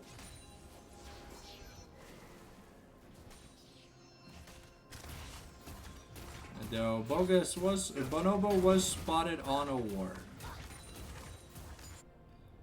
So Trundle is level 12 though, so He's having fun. Yeah, I don't think Karma really wants the lane against the Trundle.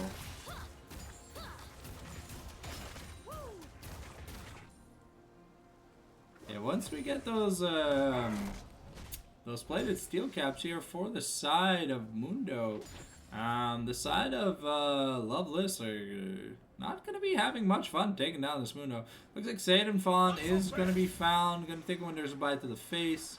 And that's going to be priority to the Rift Herald here for the side of Loveless.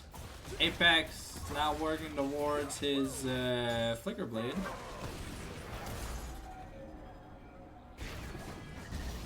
And is going to be taking a lot of damage. But, yeah. Essentially, if Karma's ever caught with her pants down, she will just die. So it's very important to save the root for when the pillar comes down, to force the Trundle to walk away, and then you can go back to Pokemon.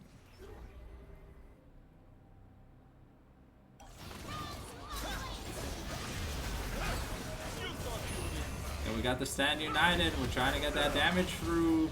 The Glacial Fissure comes in, but it's not going to be enough. The Moonlight Vigil also just gets shot into Albuquerque from California. It's going to go right by my window. Woo! Sheesh! Very nice use of the Stand United.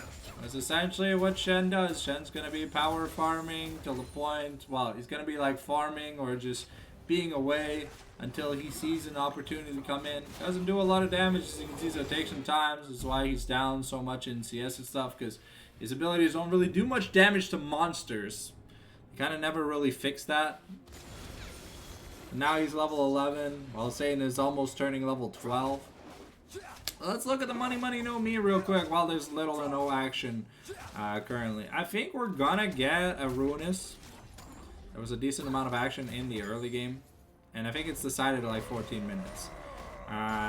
So Mundo got a tiny lead here on Trundle. And, what you really have to look at is the fact that Aphelios is down 1,400 gold to this Tristana. So he's down to BF Sword. Tristana has 2 items already. We don't count the boots when they both have the boots. Because it's the same gold bundle. Alright, Karma now looking to get either some more cooldown reduction. Alright, we got the Subjugate, and Sigav is gonna take a lot of damage. Alright, Mojo kind of just whiffed the entire combo. So normally when they're stunned up or grouped up, you're supposed to throw the barrel, not wait till they like walk away and then throw the barrel. Because essentially Mojo just threw them to safety. Okay, but that is a Rift Herald charge, and we're looking to get priority on this Mountain Soul. Well, first team to get these Mountain Dragons. Very important for Love Me to not give up too many Mountain Dragons, because this Shen, Gragas, Braum, and oh, okay, well Karma just went Filipino spaghetti and disappeared on us. Okay. Carry my 80 carry, still trying to keep the dragon leashed. This is down to 50%. I can't tell. Is that a Mundo thing? Is that little bell? Yeah, we're jumping on Sting, but it looks like we're gonna just give up the dragon. Okay, well, good job by Loveless to use Trundle as the best masturbate there is. Oh, and just with the Glacial Fissure, we're able to disengage. So Trundle lost his flash, but we got the dragon and we used Bramalt, and I don't know, things kind of got going. Now Tristana getting closer to that 75% crit mark. Trundle now working towards a Titanic. Ruinous Otacon is spawning in the top side. No objective bounties to speak of right now.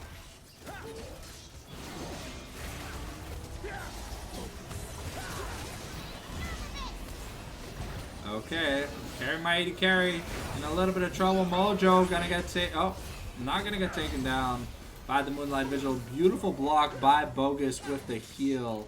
And just a good team fight here from the side of Love Me. able to force the Tristana to expend her flash, waste the stand United, force the Buster Shot out. But yeah, we're gonna get to a point where Trundle just doesn't care about Mundo. Bogus here is spotted and gonna be in a little bit of trouble. The purple gun gonna be coming down for a root, and we really want to give Aphelios some money. Yeah, Mundo's got those plated steel caps, but it doesn't really matter.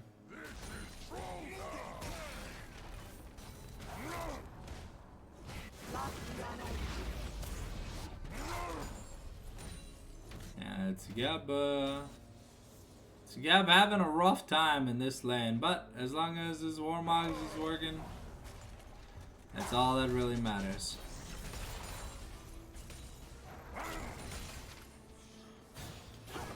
Reminder, the Thornmail only works when you hit Mundo, so if you are hitting the wave and the Tiamat splashes onto Mundo, the anti-heal will not proc. But when he goes in for the chomp, that's when it will proc. And here Sting just basically has priority. And Apex able to just get out with an assassination. Yeah, the Aphelios really not getting much done against this Tristana. And yeah, it's only gonna get worse from here. Oh, Bonobo playing Mortar Cannon Lulu, just looking for blood. Yeah, I'm gonna use the frozen wasteland here from Trundle to try and find an angle to just push Mundo out. But with the Warmogs, it's pretty hard. You have to commit like the kill, and no, Mundo not gonna land the second infected cleaver to be able to keep chasing. But that frozen wasteland really, living up to its name. So much movement speed, so much healing. Like, Trundle just healed like 500 HP off a wave. And now Mundo's got his Heartsteel. Doesn't need to finish the Thornmail, just the Bramble's enough for now. We got the Black Cleaver here finished onto Zinzao. So Satan gonna do his best to keep up. Keep in mind, the only target they have to worry about is this Tristana.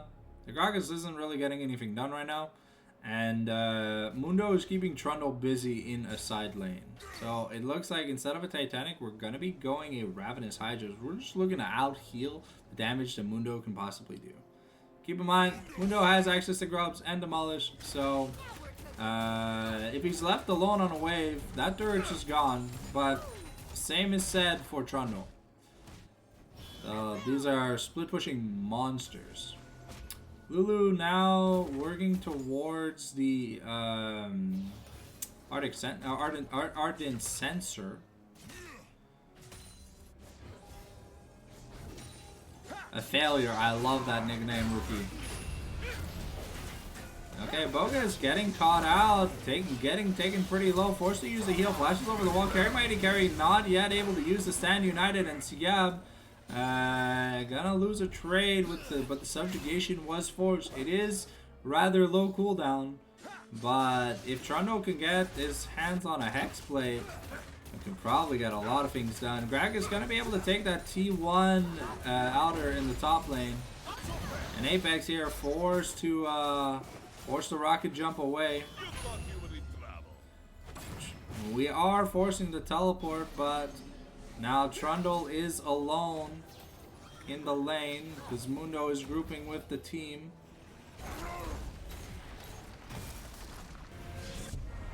We are going to try and teleport the wards, but Trundle should be able to...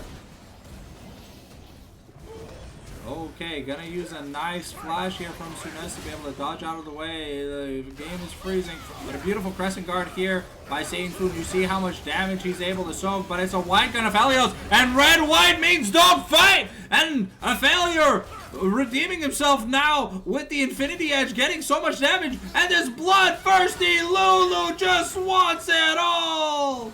No! Bro, I'm gonna be able to get away by the skin of his teeth, but yeah, Aphelios just being able to get everything done. And you see those chakrams really helpful at destroying.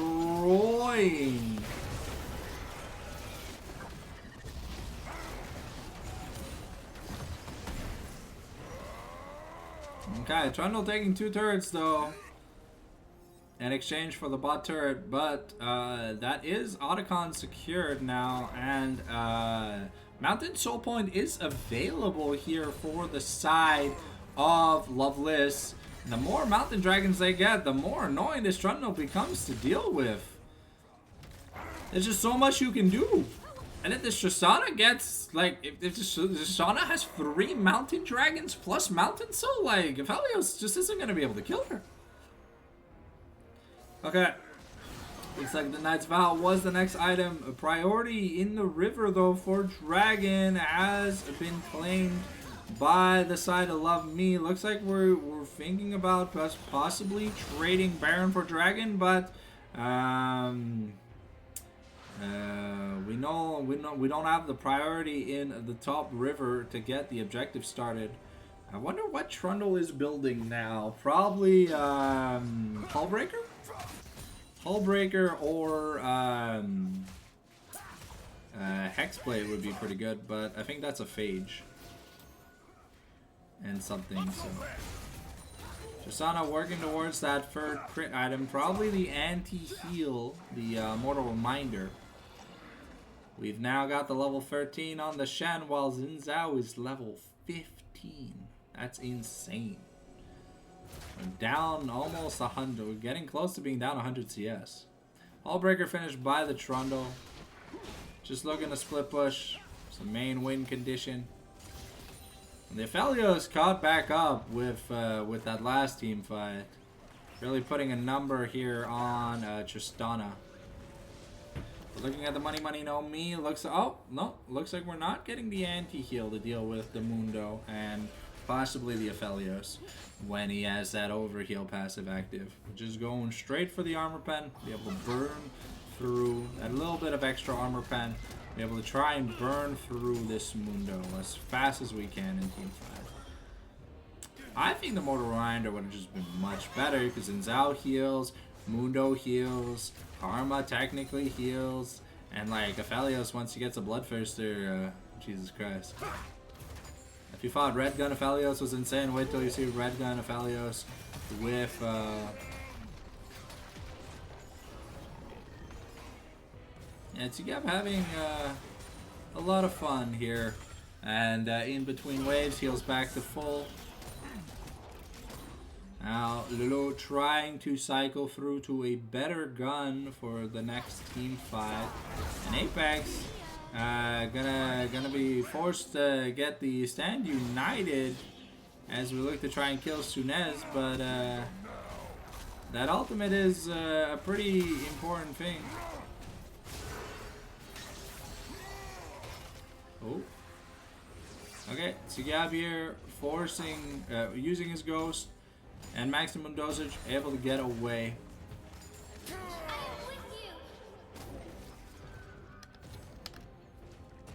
Knight's Vow now also finished for Braum, so there. Okay, so Shen is protecting Apex, and I think Bogus is going to be protecting Mojo.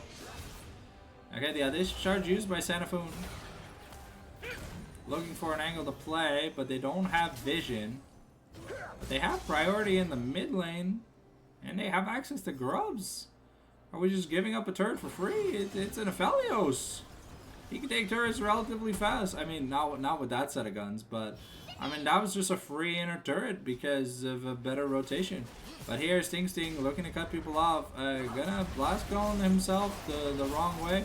And Bonobo now might be in a bit of trouble here. The flash, Wild Growth by Lulu. Once again, the explosive cast from Mojo just trying to save the enemy. And Love Me with the ooh, Apex able to survive.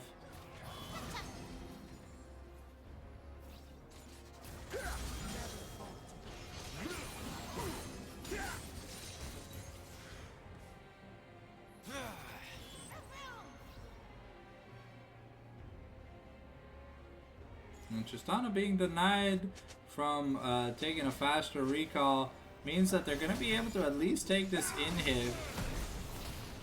No? They're not even going to try and take the inhib?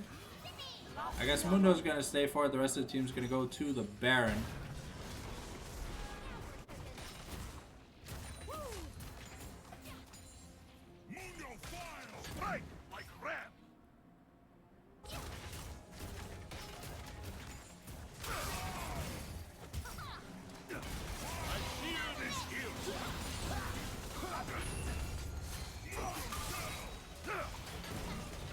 Yeah, Mundo's huge right now.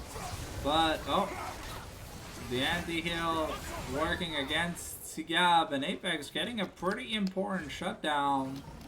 That's helping to catch back up. That was a Baron, but because now the Mundo's dead and everyone's alive, including the jungler, that might just be Soul Point taken away for free.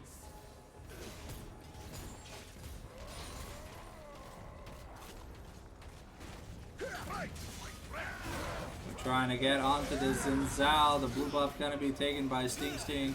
And now we gotta run away. The wind becomes lightning onto Bogus. We get the root, gets cut off here. The Stand United channeled onto Sting. Is it gonna be enough? Sting is gonna be taken down. The wind becomes lightning, forcing the flash here on carry, my AD carry. And if enough people die, that's just the end of the game. Remember, they have Baron, and there's a big wave here in the mid lane. We got the teleport here from the Mundo.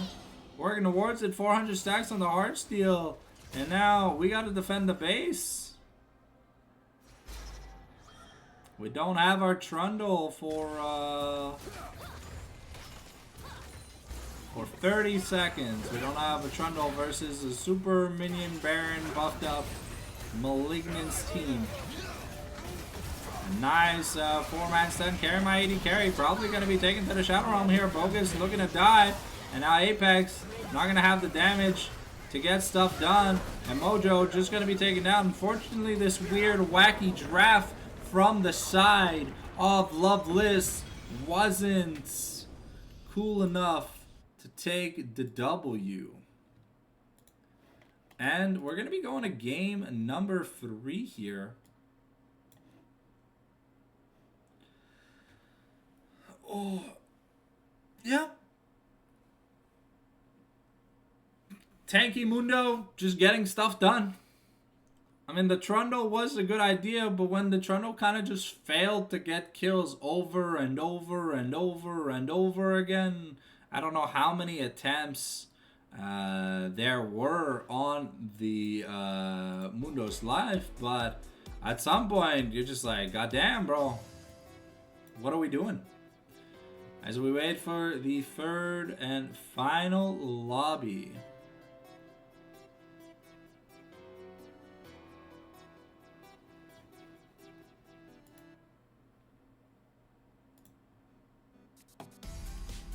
Yeah, a few emotes are fine, but try not to have like a paragraph of emotes, because that's I think that triggers the moderator on Nightbot. Mundo goes where he pleases. Alright, be excited to see who takes the service game in the final game of this scrim block.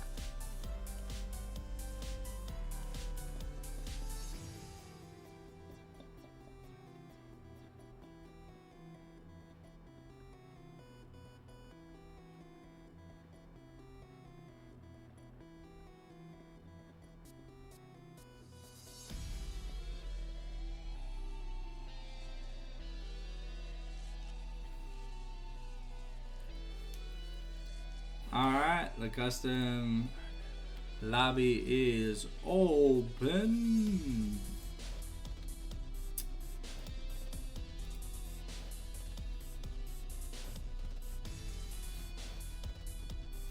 Looks like we got Love Me on blue side here.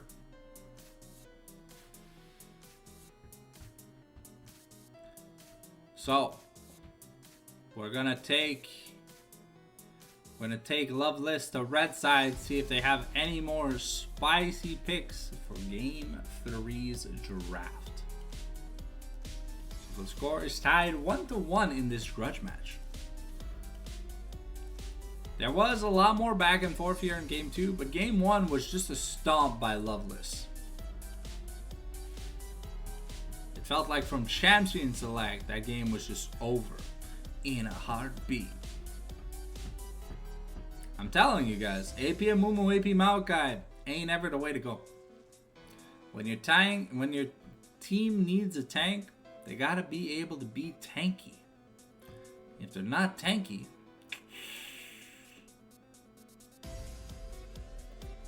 then they're kind of useless. Let's see, we saw what a real tank looked like. Look at Mundo. Look at how much damage he tanked. And did he build Leandri's? Nope. Mundo's smart. Alright, we got the draft up here for game number 3, ladies and gentlemen. Swapping perspectives. Woohoo! Bigger webcam. Let's go. Oh. Well, oh. We stretch. Oh.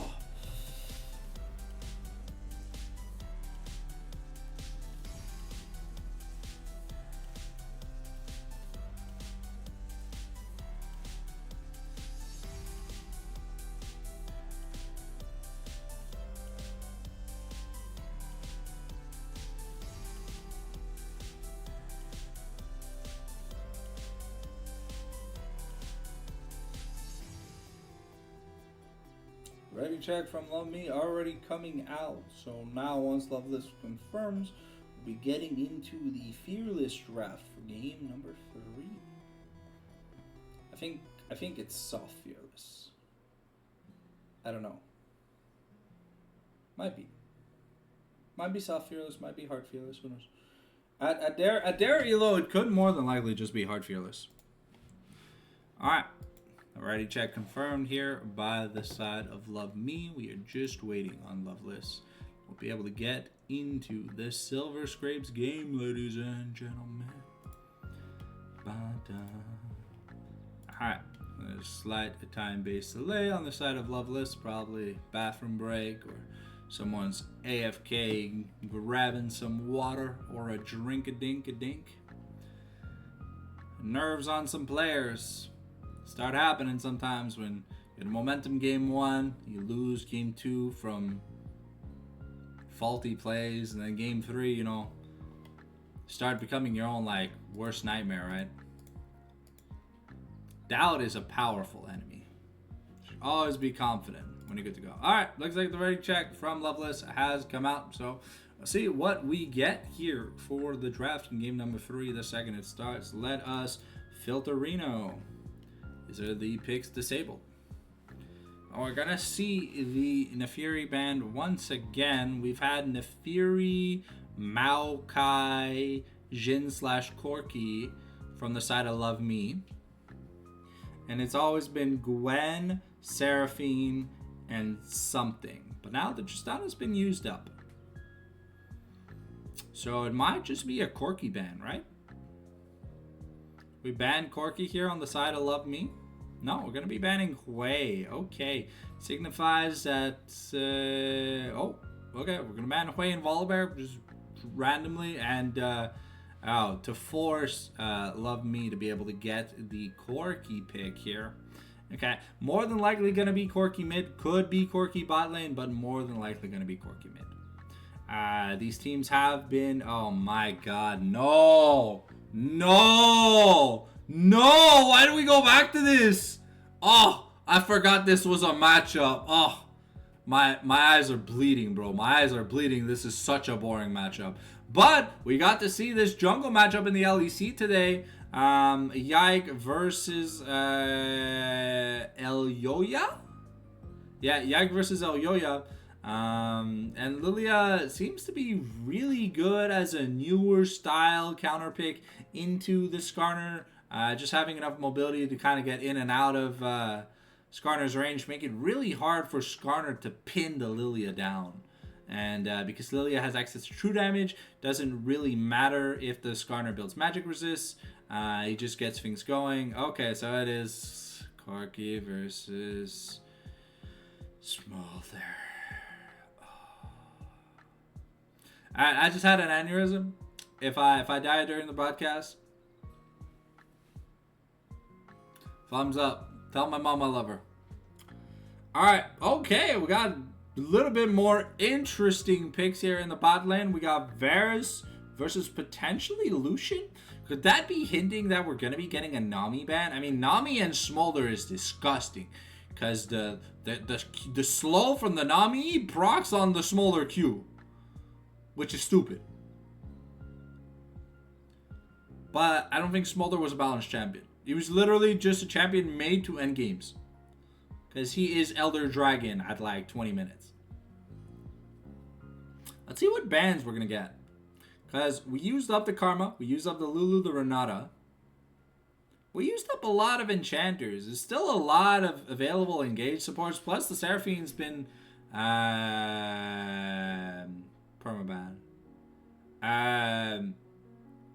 Corki is a strong pick into Smolder pre Elder Dragon buff or whatever, and just late game. I mean, if Smolder kind of just gets going, he kind of gets going, and the game just ends.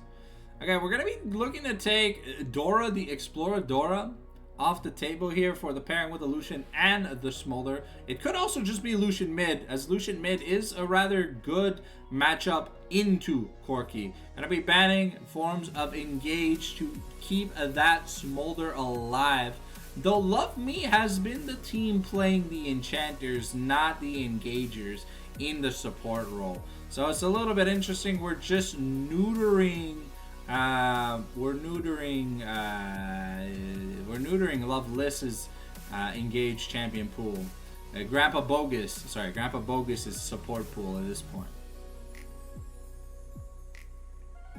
So far, Bogus has played Rel, and then remove the Nami, remove the Melio.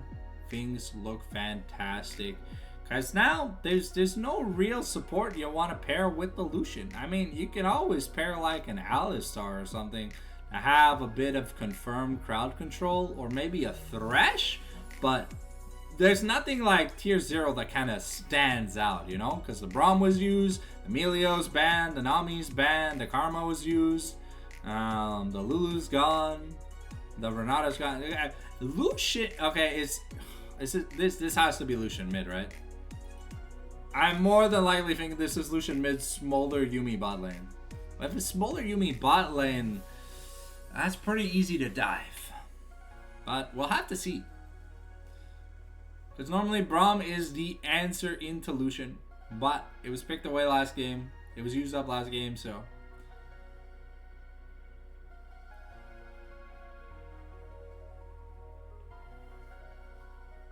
Okay, we get the Ornn for the top lane. So the blind pick top lane has been picked. A solid tank that scales well and buffs his carries. And then we get a... I mean, yeah, there's like nothing left in the enchanter pool. Everything else is gone.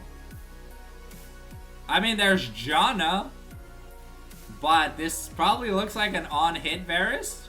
Oh, we're flickering. Alright, is Bard gonna be the final login? Yep. Okay, so we're probably getting Lethality Varus just because it's a Bard. You want the Varus to be able to wave clear and stuff, but if you want the Varus to be able to like defend himself in fights and stuff, like Varus is good against Smolder when he's like lethality, because you can like poke him down and stuff. The Mordekaiser into Ornn matchup. And not a fun matchup for Ornn, but if the Mordekaiser doesn't play that well, and Yep has had a bad game 1, had a good game 2. So sorry, this is I forgot his name. What's his name? Sting had a great game 1, had an underwhelming game 2. So we'll have to see how he does. Anyways, we are done the champion select, so we'll be right back after a commercial break, ladies and gentlemen.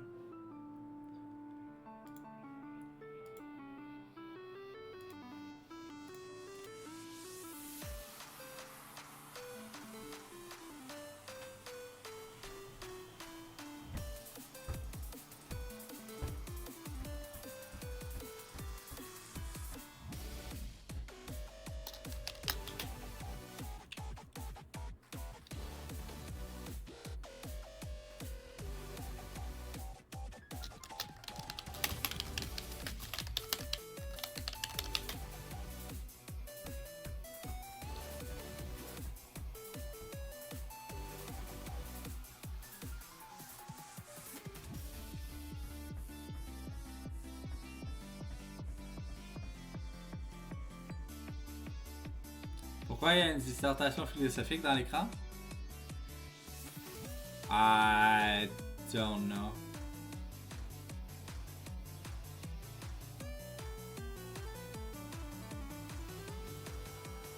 Alright. The game's ready to go!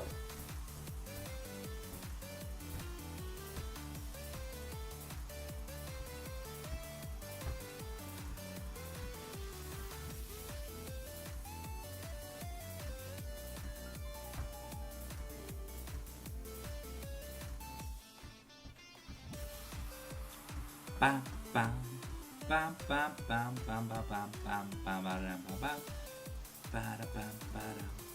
bam bam bam bam bam bam bam.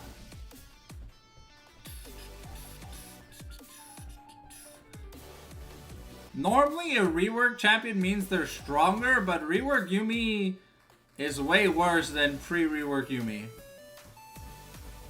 Oh yeah, 100%. Bambi's mom has got it going on.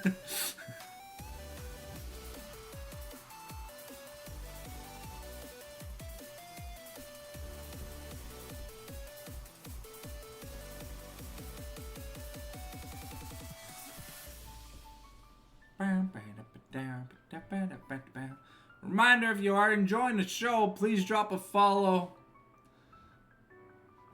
It helps. And if you like seeing daily content, League of Legends, RuneScape, anime reviews, and all that other fun stuff, feel free to check out the same channel, but on YouTube. Uploads at 10 a.m. This VOD will be available tomorrow at 10 in the morning. Now, we saw Bonobo be Omega bloodthirsty last game. Will he have the killer instincts that he had from his Lulu game? We'll have to see. Okay, so it is indeed Smolder versus Corgi mid. Not a fun matchup to watch. Not a fun matchup to talk about. There's not much to say.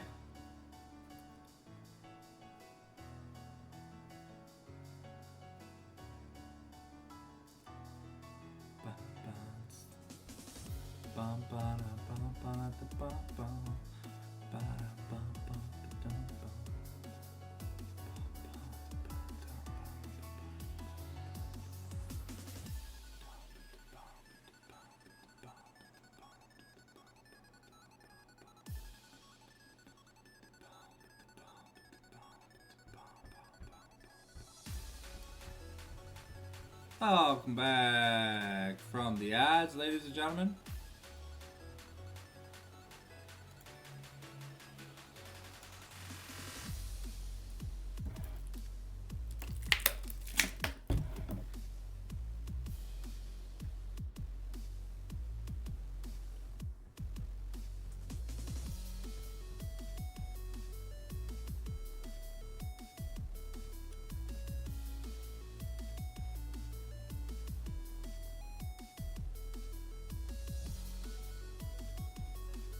Sheesh. We're glazing the shit out of my butthole in Jonas' stream. That's crazy. I didn't know I was a Krispy Kreme employee.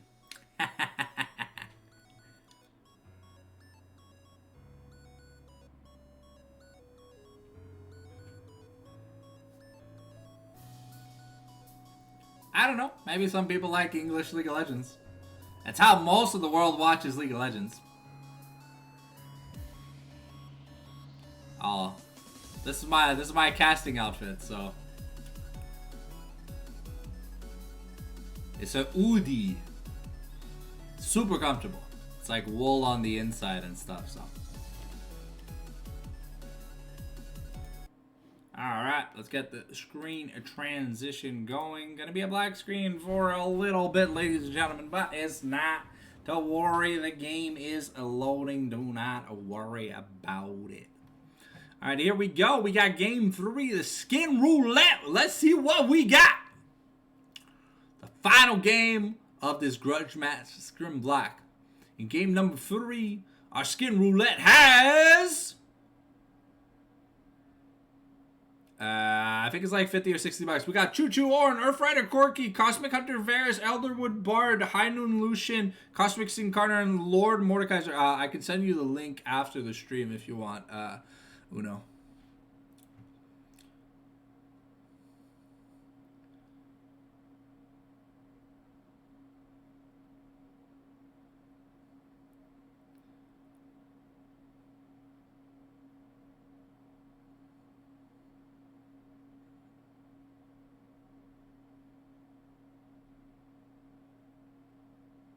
I mainly wear this because my apartment has no heating.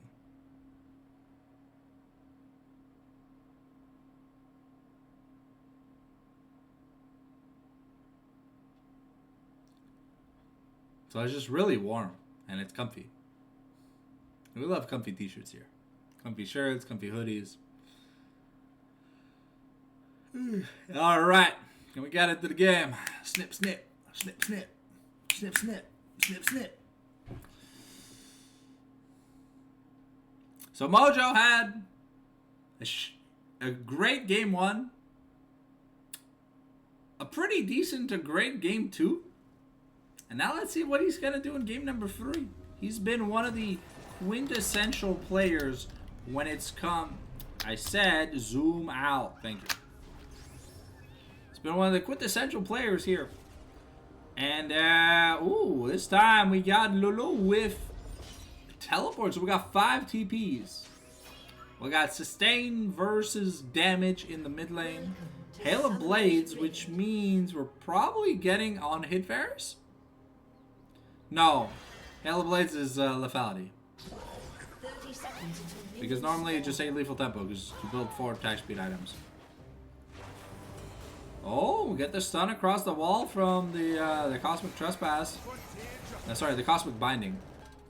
And Bonobo gonna take a decent amount of damage. No summoners were expended, but a few stacks here and there were shared across.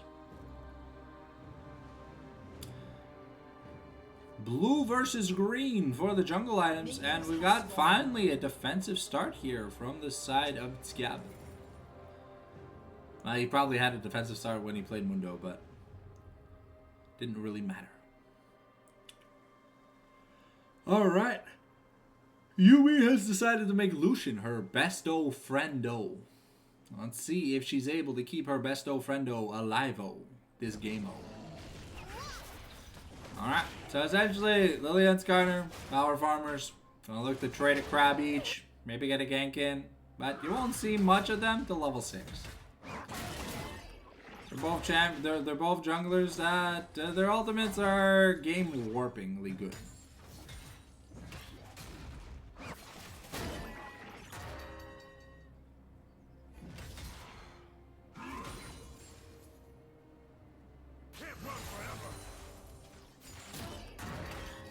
Alright, so Gab has to be careful here to not proc the Malady of Metal too often. Because if he does, Mordekaiser normally goes Rylai's first, and the second it's up, yeah, Orin just kind of cries himself to sleep. And Sunez's job is going to be to dodge as many Achus as he can.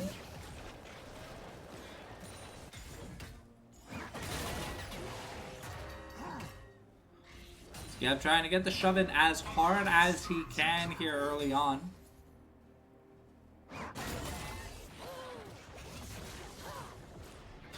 And Sunez, man, just loves getting sneezed on. Maybe he had a thing for a Chinese girl in high school. All about that COVID. Sorry. No bad intentions with these jokes. It's just, there's not much comedy to be made with talking about Smolder, because it's like a baby dragon, but it's ironic because his designer got fired for doing a bad job. So all the Smolder quotes kind of don't work anymore.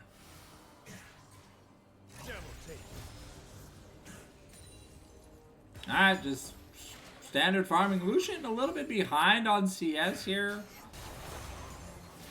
Getting zoned off. Ooh, Lulu channeling a big piercing shot. Not going to be able to find it. carry my 80 carry. And Satan looking to find. Ooh, get the flash here from Nate to make sure. And that's going to be first blood secured. A nice pivot by Mojo into the wall to avoid the Lilia Q. Because it was on the outer rim, so it would have been a lot of true damage. But that's a really bad start for Loveless. Lilia getting going in this team comp. It's going to be hard to turn down. Turn down for what?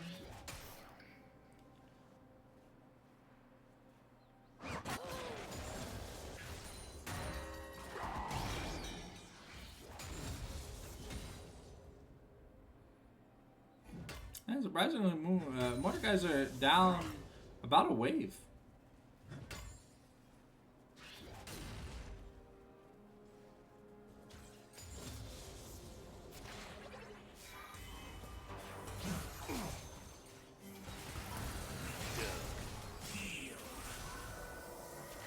Lucian won't have the flash.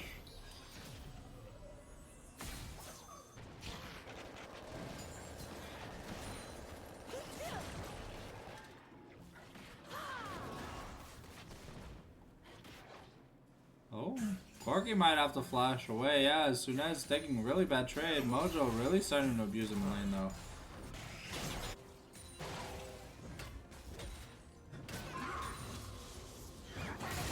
Level 6 early for Mordekaiser. Is that Gav's gotta be a little bit careful that I get sent. This is the rhythm of the night. Oh yeah. I don't know the lyrics to the song. I just know the beat. Alright, Mojo has hit level 6, but he has run out of mana. Wants to take a recall. Carry Mighty Carry, gonna find Bonobo, but Bonobo just gonna magical journey away! Mojo not gonna complete his recall. Drops up spawn, Bonobo finds Carry Mighty Carry once again. With pretty low HP. Malady of Metal. Doing good damage. And Sing Sing has not recalled yet.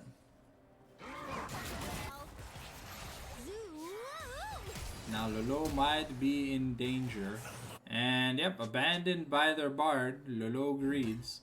And with no defensive summoner, it's as easy as that. It looks like we're going Essence Reaver first item here on Smolder. Either that or I think maybe Shojin? No, Shojin doesn't give ability haste.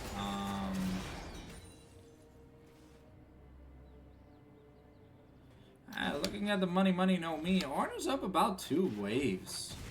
That's not bad. Built up like 300 gold lead just from farming. That's gonna be a Balmy Cinder picked up from scratch. And now we're turtle porting. But Lilia, being given the priority, will take the first objective.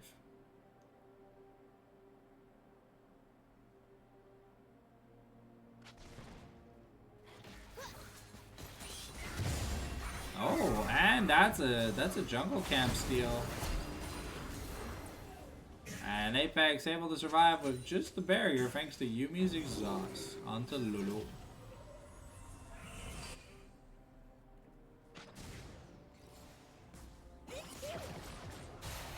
Sunez is a magnet for those snot rockets.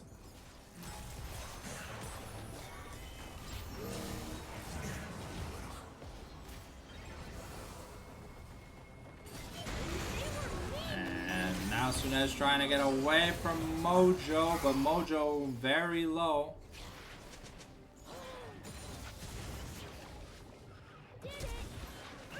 Ain't no way you walked into the snot rocket, Sunez! No!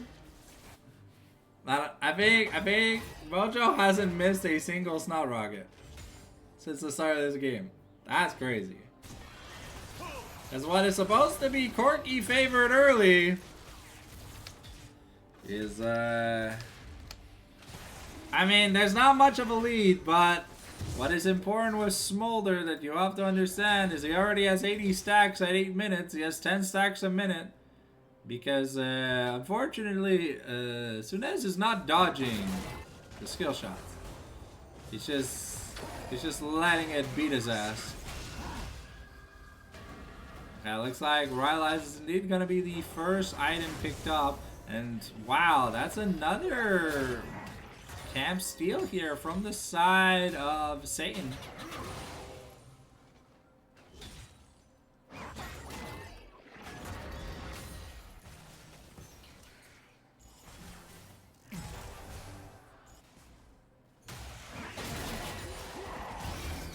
Ooh. Okay, we got a nice combo, but Sigab doesn't want to commit the Call of the Forge God, knowing that he can be taken to a different realm, canceling out his ultimate.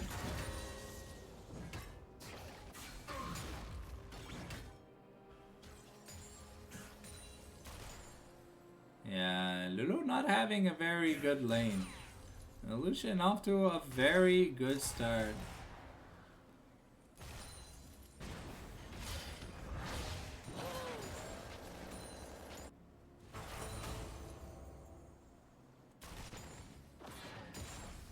I don't know, maybe it's just a skill gap.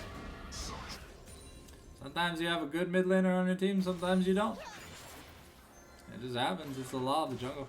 Timojo's just looking at Say and be like, yo, give me them stacks.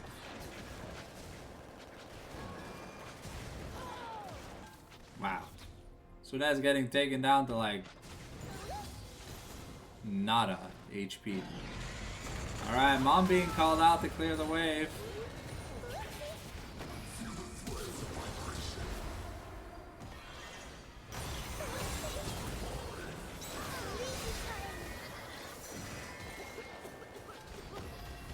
Okay. Okay, the heal from Bard is gonna be enough to save Sunez, but I think he was already gonna be fine.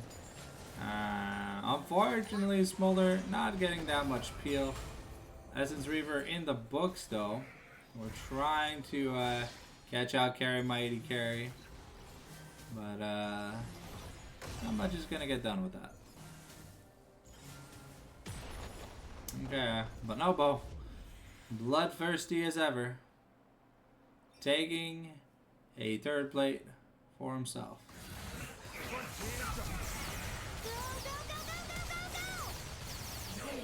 And Lulu just getting murdered on repeat.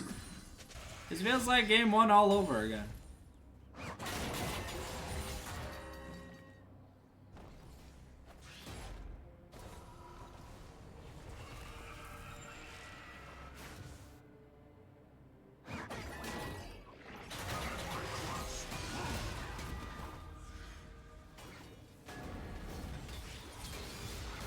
Okay. Okay, nice ultimate here by Mordekaiser, but this jungler's kind of fed. I don't think he got the damage to deal with it. Now we get back into the real realm, and yeah.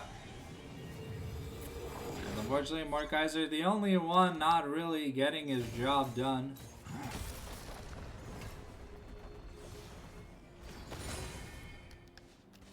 Oh, we did not go Heartsteel on the...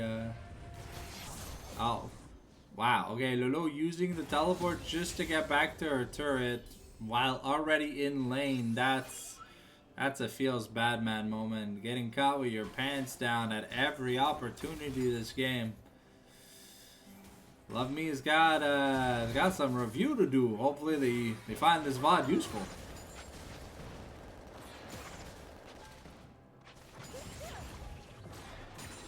Sunez, you just gotta dodge the Snot Rocket. Stop walking into it. Alright, looks like Smolder sitting now on 135 stacks. He's 90 stacks away from the edge of glory. Now has his... Yeah, I guess Essence Reaver and cooldown boots are pretty useful, right? Turret plating will fall soon. And more magic resist being built up here by Ornn. Unfortunately, the physical damage dealer is they're gonna be doing a lot of damage.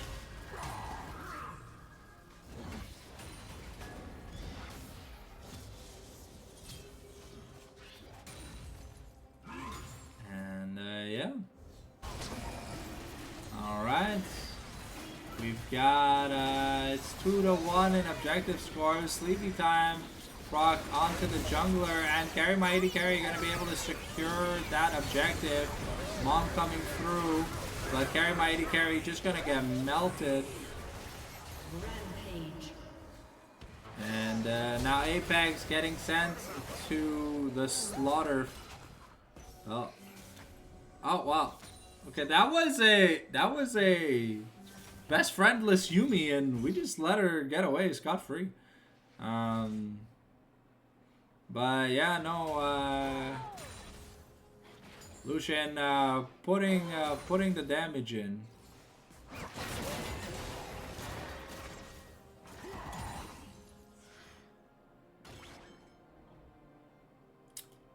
And Gorgie should be able to take the turret. That's gonna be that's a feat taken, but it's 2-2 in objectives.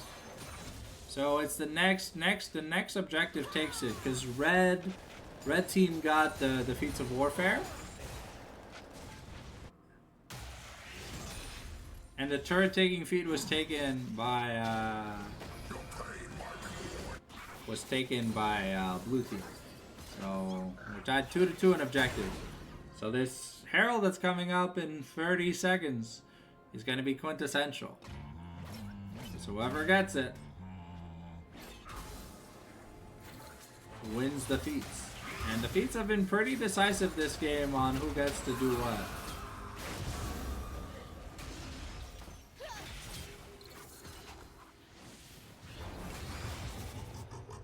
Bonobo as hungry as ever.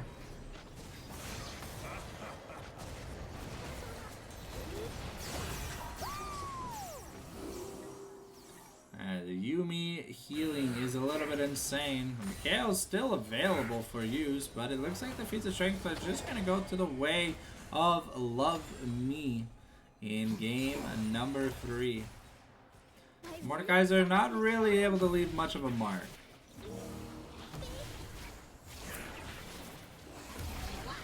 Oh, looks like we're trying to set up a contest, a possible contest. And we're just gonna walk away. Alright, that's gonna be the feats of strength here, granted to the side of Love Me. And Sunez really trying. Oh, beautiful dodge out of the way. But now, yeah, Corgi's in trouble.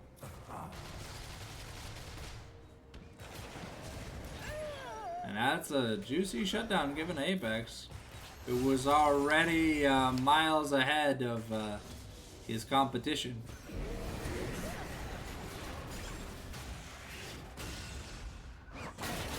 Gonna get a Rift Herald crash here in the mid lane.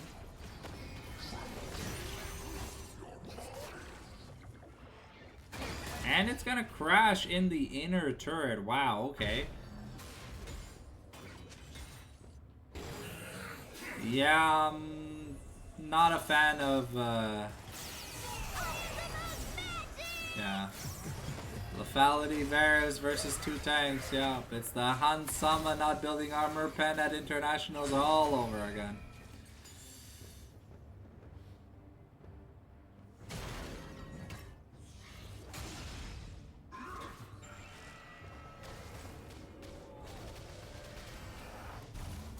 Alright.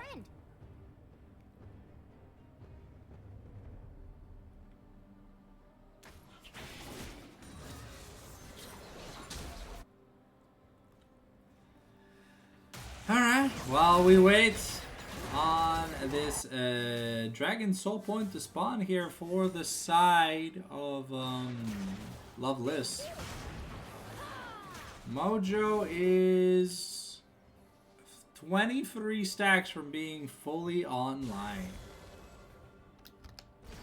Ain't no gold lead yet for this Smolder, but the thing that makes it as annoying is that this Lucian does so much damage that with the Smolder execute, might as well like be Lucian's collector at that point.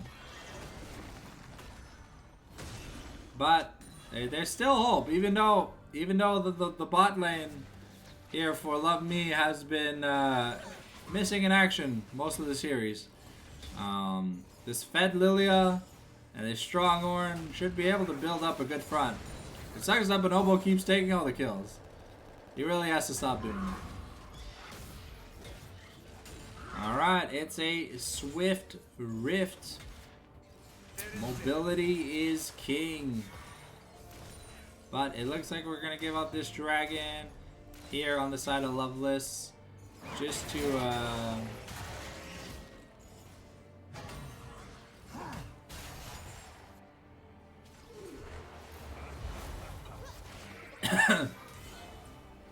a nice dash. Relentless pursuit is all we really needed to get into the thick of it. I'm in the thick of it, everybody knows.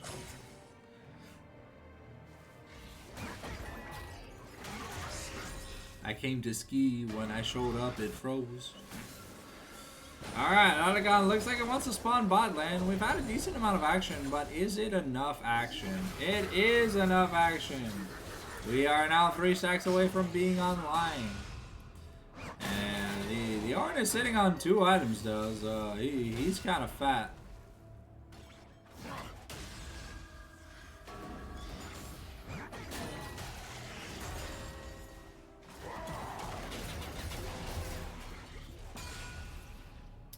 Sting is taking a lot of damage from these wombo combo Ornn plays. Alright. Mojo is officially online. We've got Spyro, the scary dragon of destruction and death.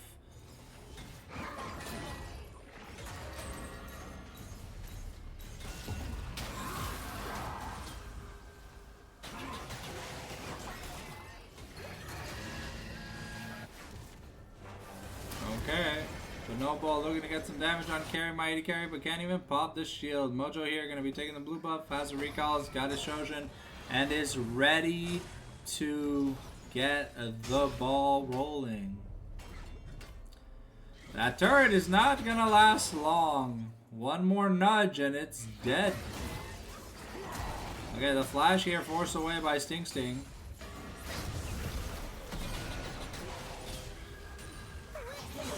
That's another kill donated to Satan. Lilia's gonna have to put in all the hard work if we want to get something done.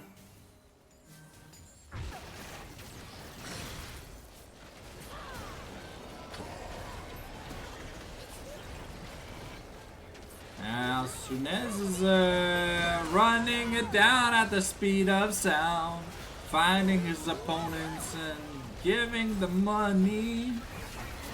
Alright, we got the Chains of Corruptions going nowhere. And Ornn is trying to get stuff done. Oh, but Mojo gonna be found by Nate of the jungle.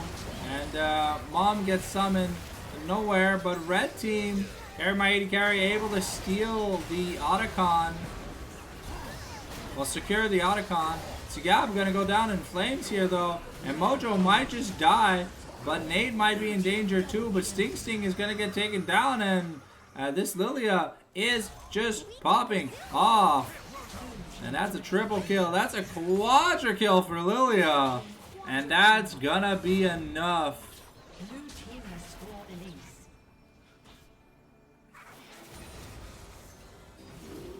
Now, looking at the money no me, yeah, that's a 3.5k gold lead in the jungle. That's gonna be like 3 items to 1.5. Yeah, this Lilia is the problem, though she is the only real source of damage on the side of... Only real damage here on the side of Love Me. If she goes down in a fight, it's probably just Jover. Smolder now at 2.5 items. Lucian almost on 3. Bonobo has been clutch with his Bard ultimates. the Tempered Fates, they've been insanely good. Always sniping Apex. And Apex now, without Flash, can't really try and get away, even if he wants to. Gotta be careful. That's a lot of damage. The executes are alive. Oh, Mojo might be caught out again. And yep, no respect. We killed the Lilia, but Apex has to be able to get out to do damage. Mordekaiser looking to get some stuff done. Sunez is low, but we've got Bard in the Shadow Realm, and Sting Sting is just looking to run it down harder than Rogue does in the LEC. 052. Someone call Riot Games, because we got a Disco new player. Alright. The fourth dragon of the game is up and at 'em. But with no one available here from the side of Loveless, it is probably just going to be going over. I mean, Skarner is still a jungler. He's got jungle buttons, but he's so squishy, it just doesn't matter.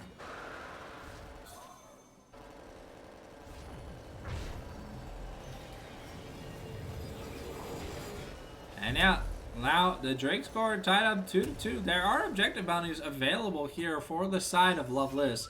But I mean, if Mojo just keeps getting caught at the start of every fight, and Apex needs room to do damage, because he's got 3+ items. And he's almost on 100% crit. He's like a full item ahead of Lulu. So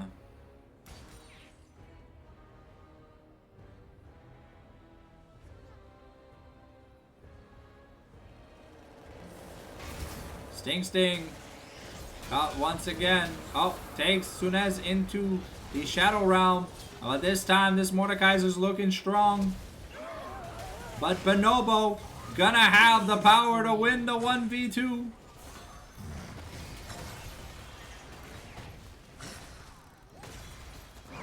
Okay, carry my 80 carry, getting caught out. But that's a nice impale.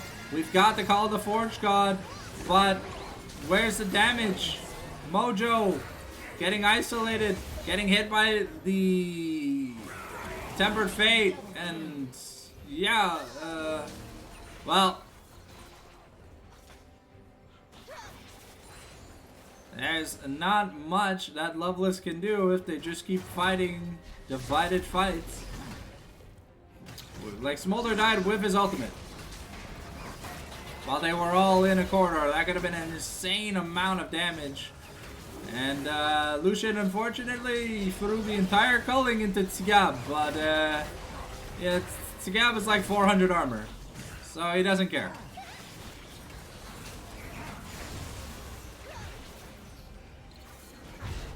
Plus, we are reaching the apex of Ornn. Having 5 enchanted items means it's like 10% plus 20 extra percent. It's 4 extra percent per item he upgrades at a base of an extra 10%.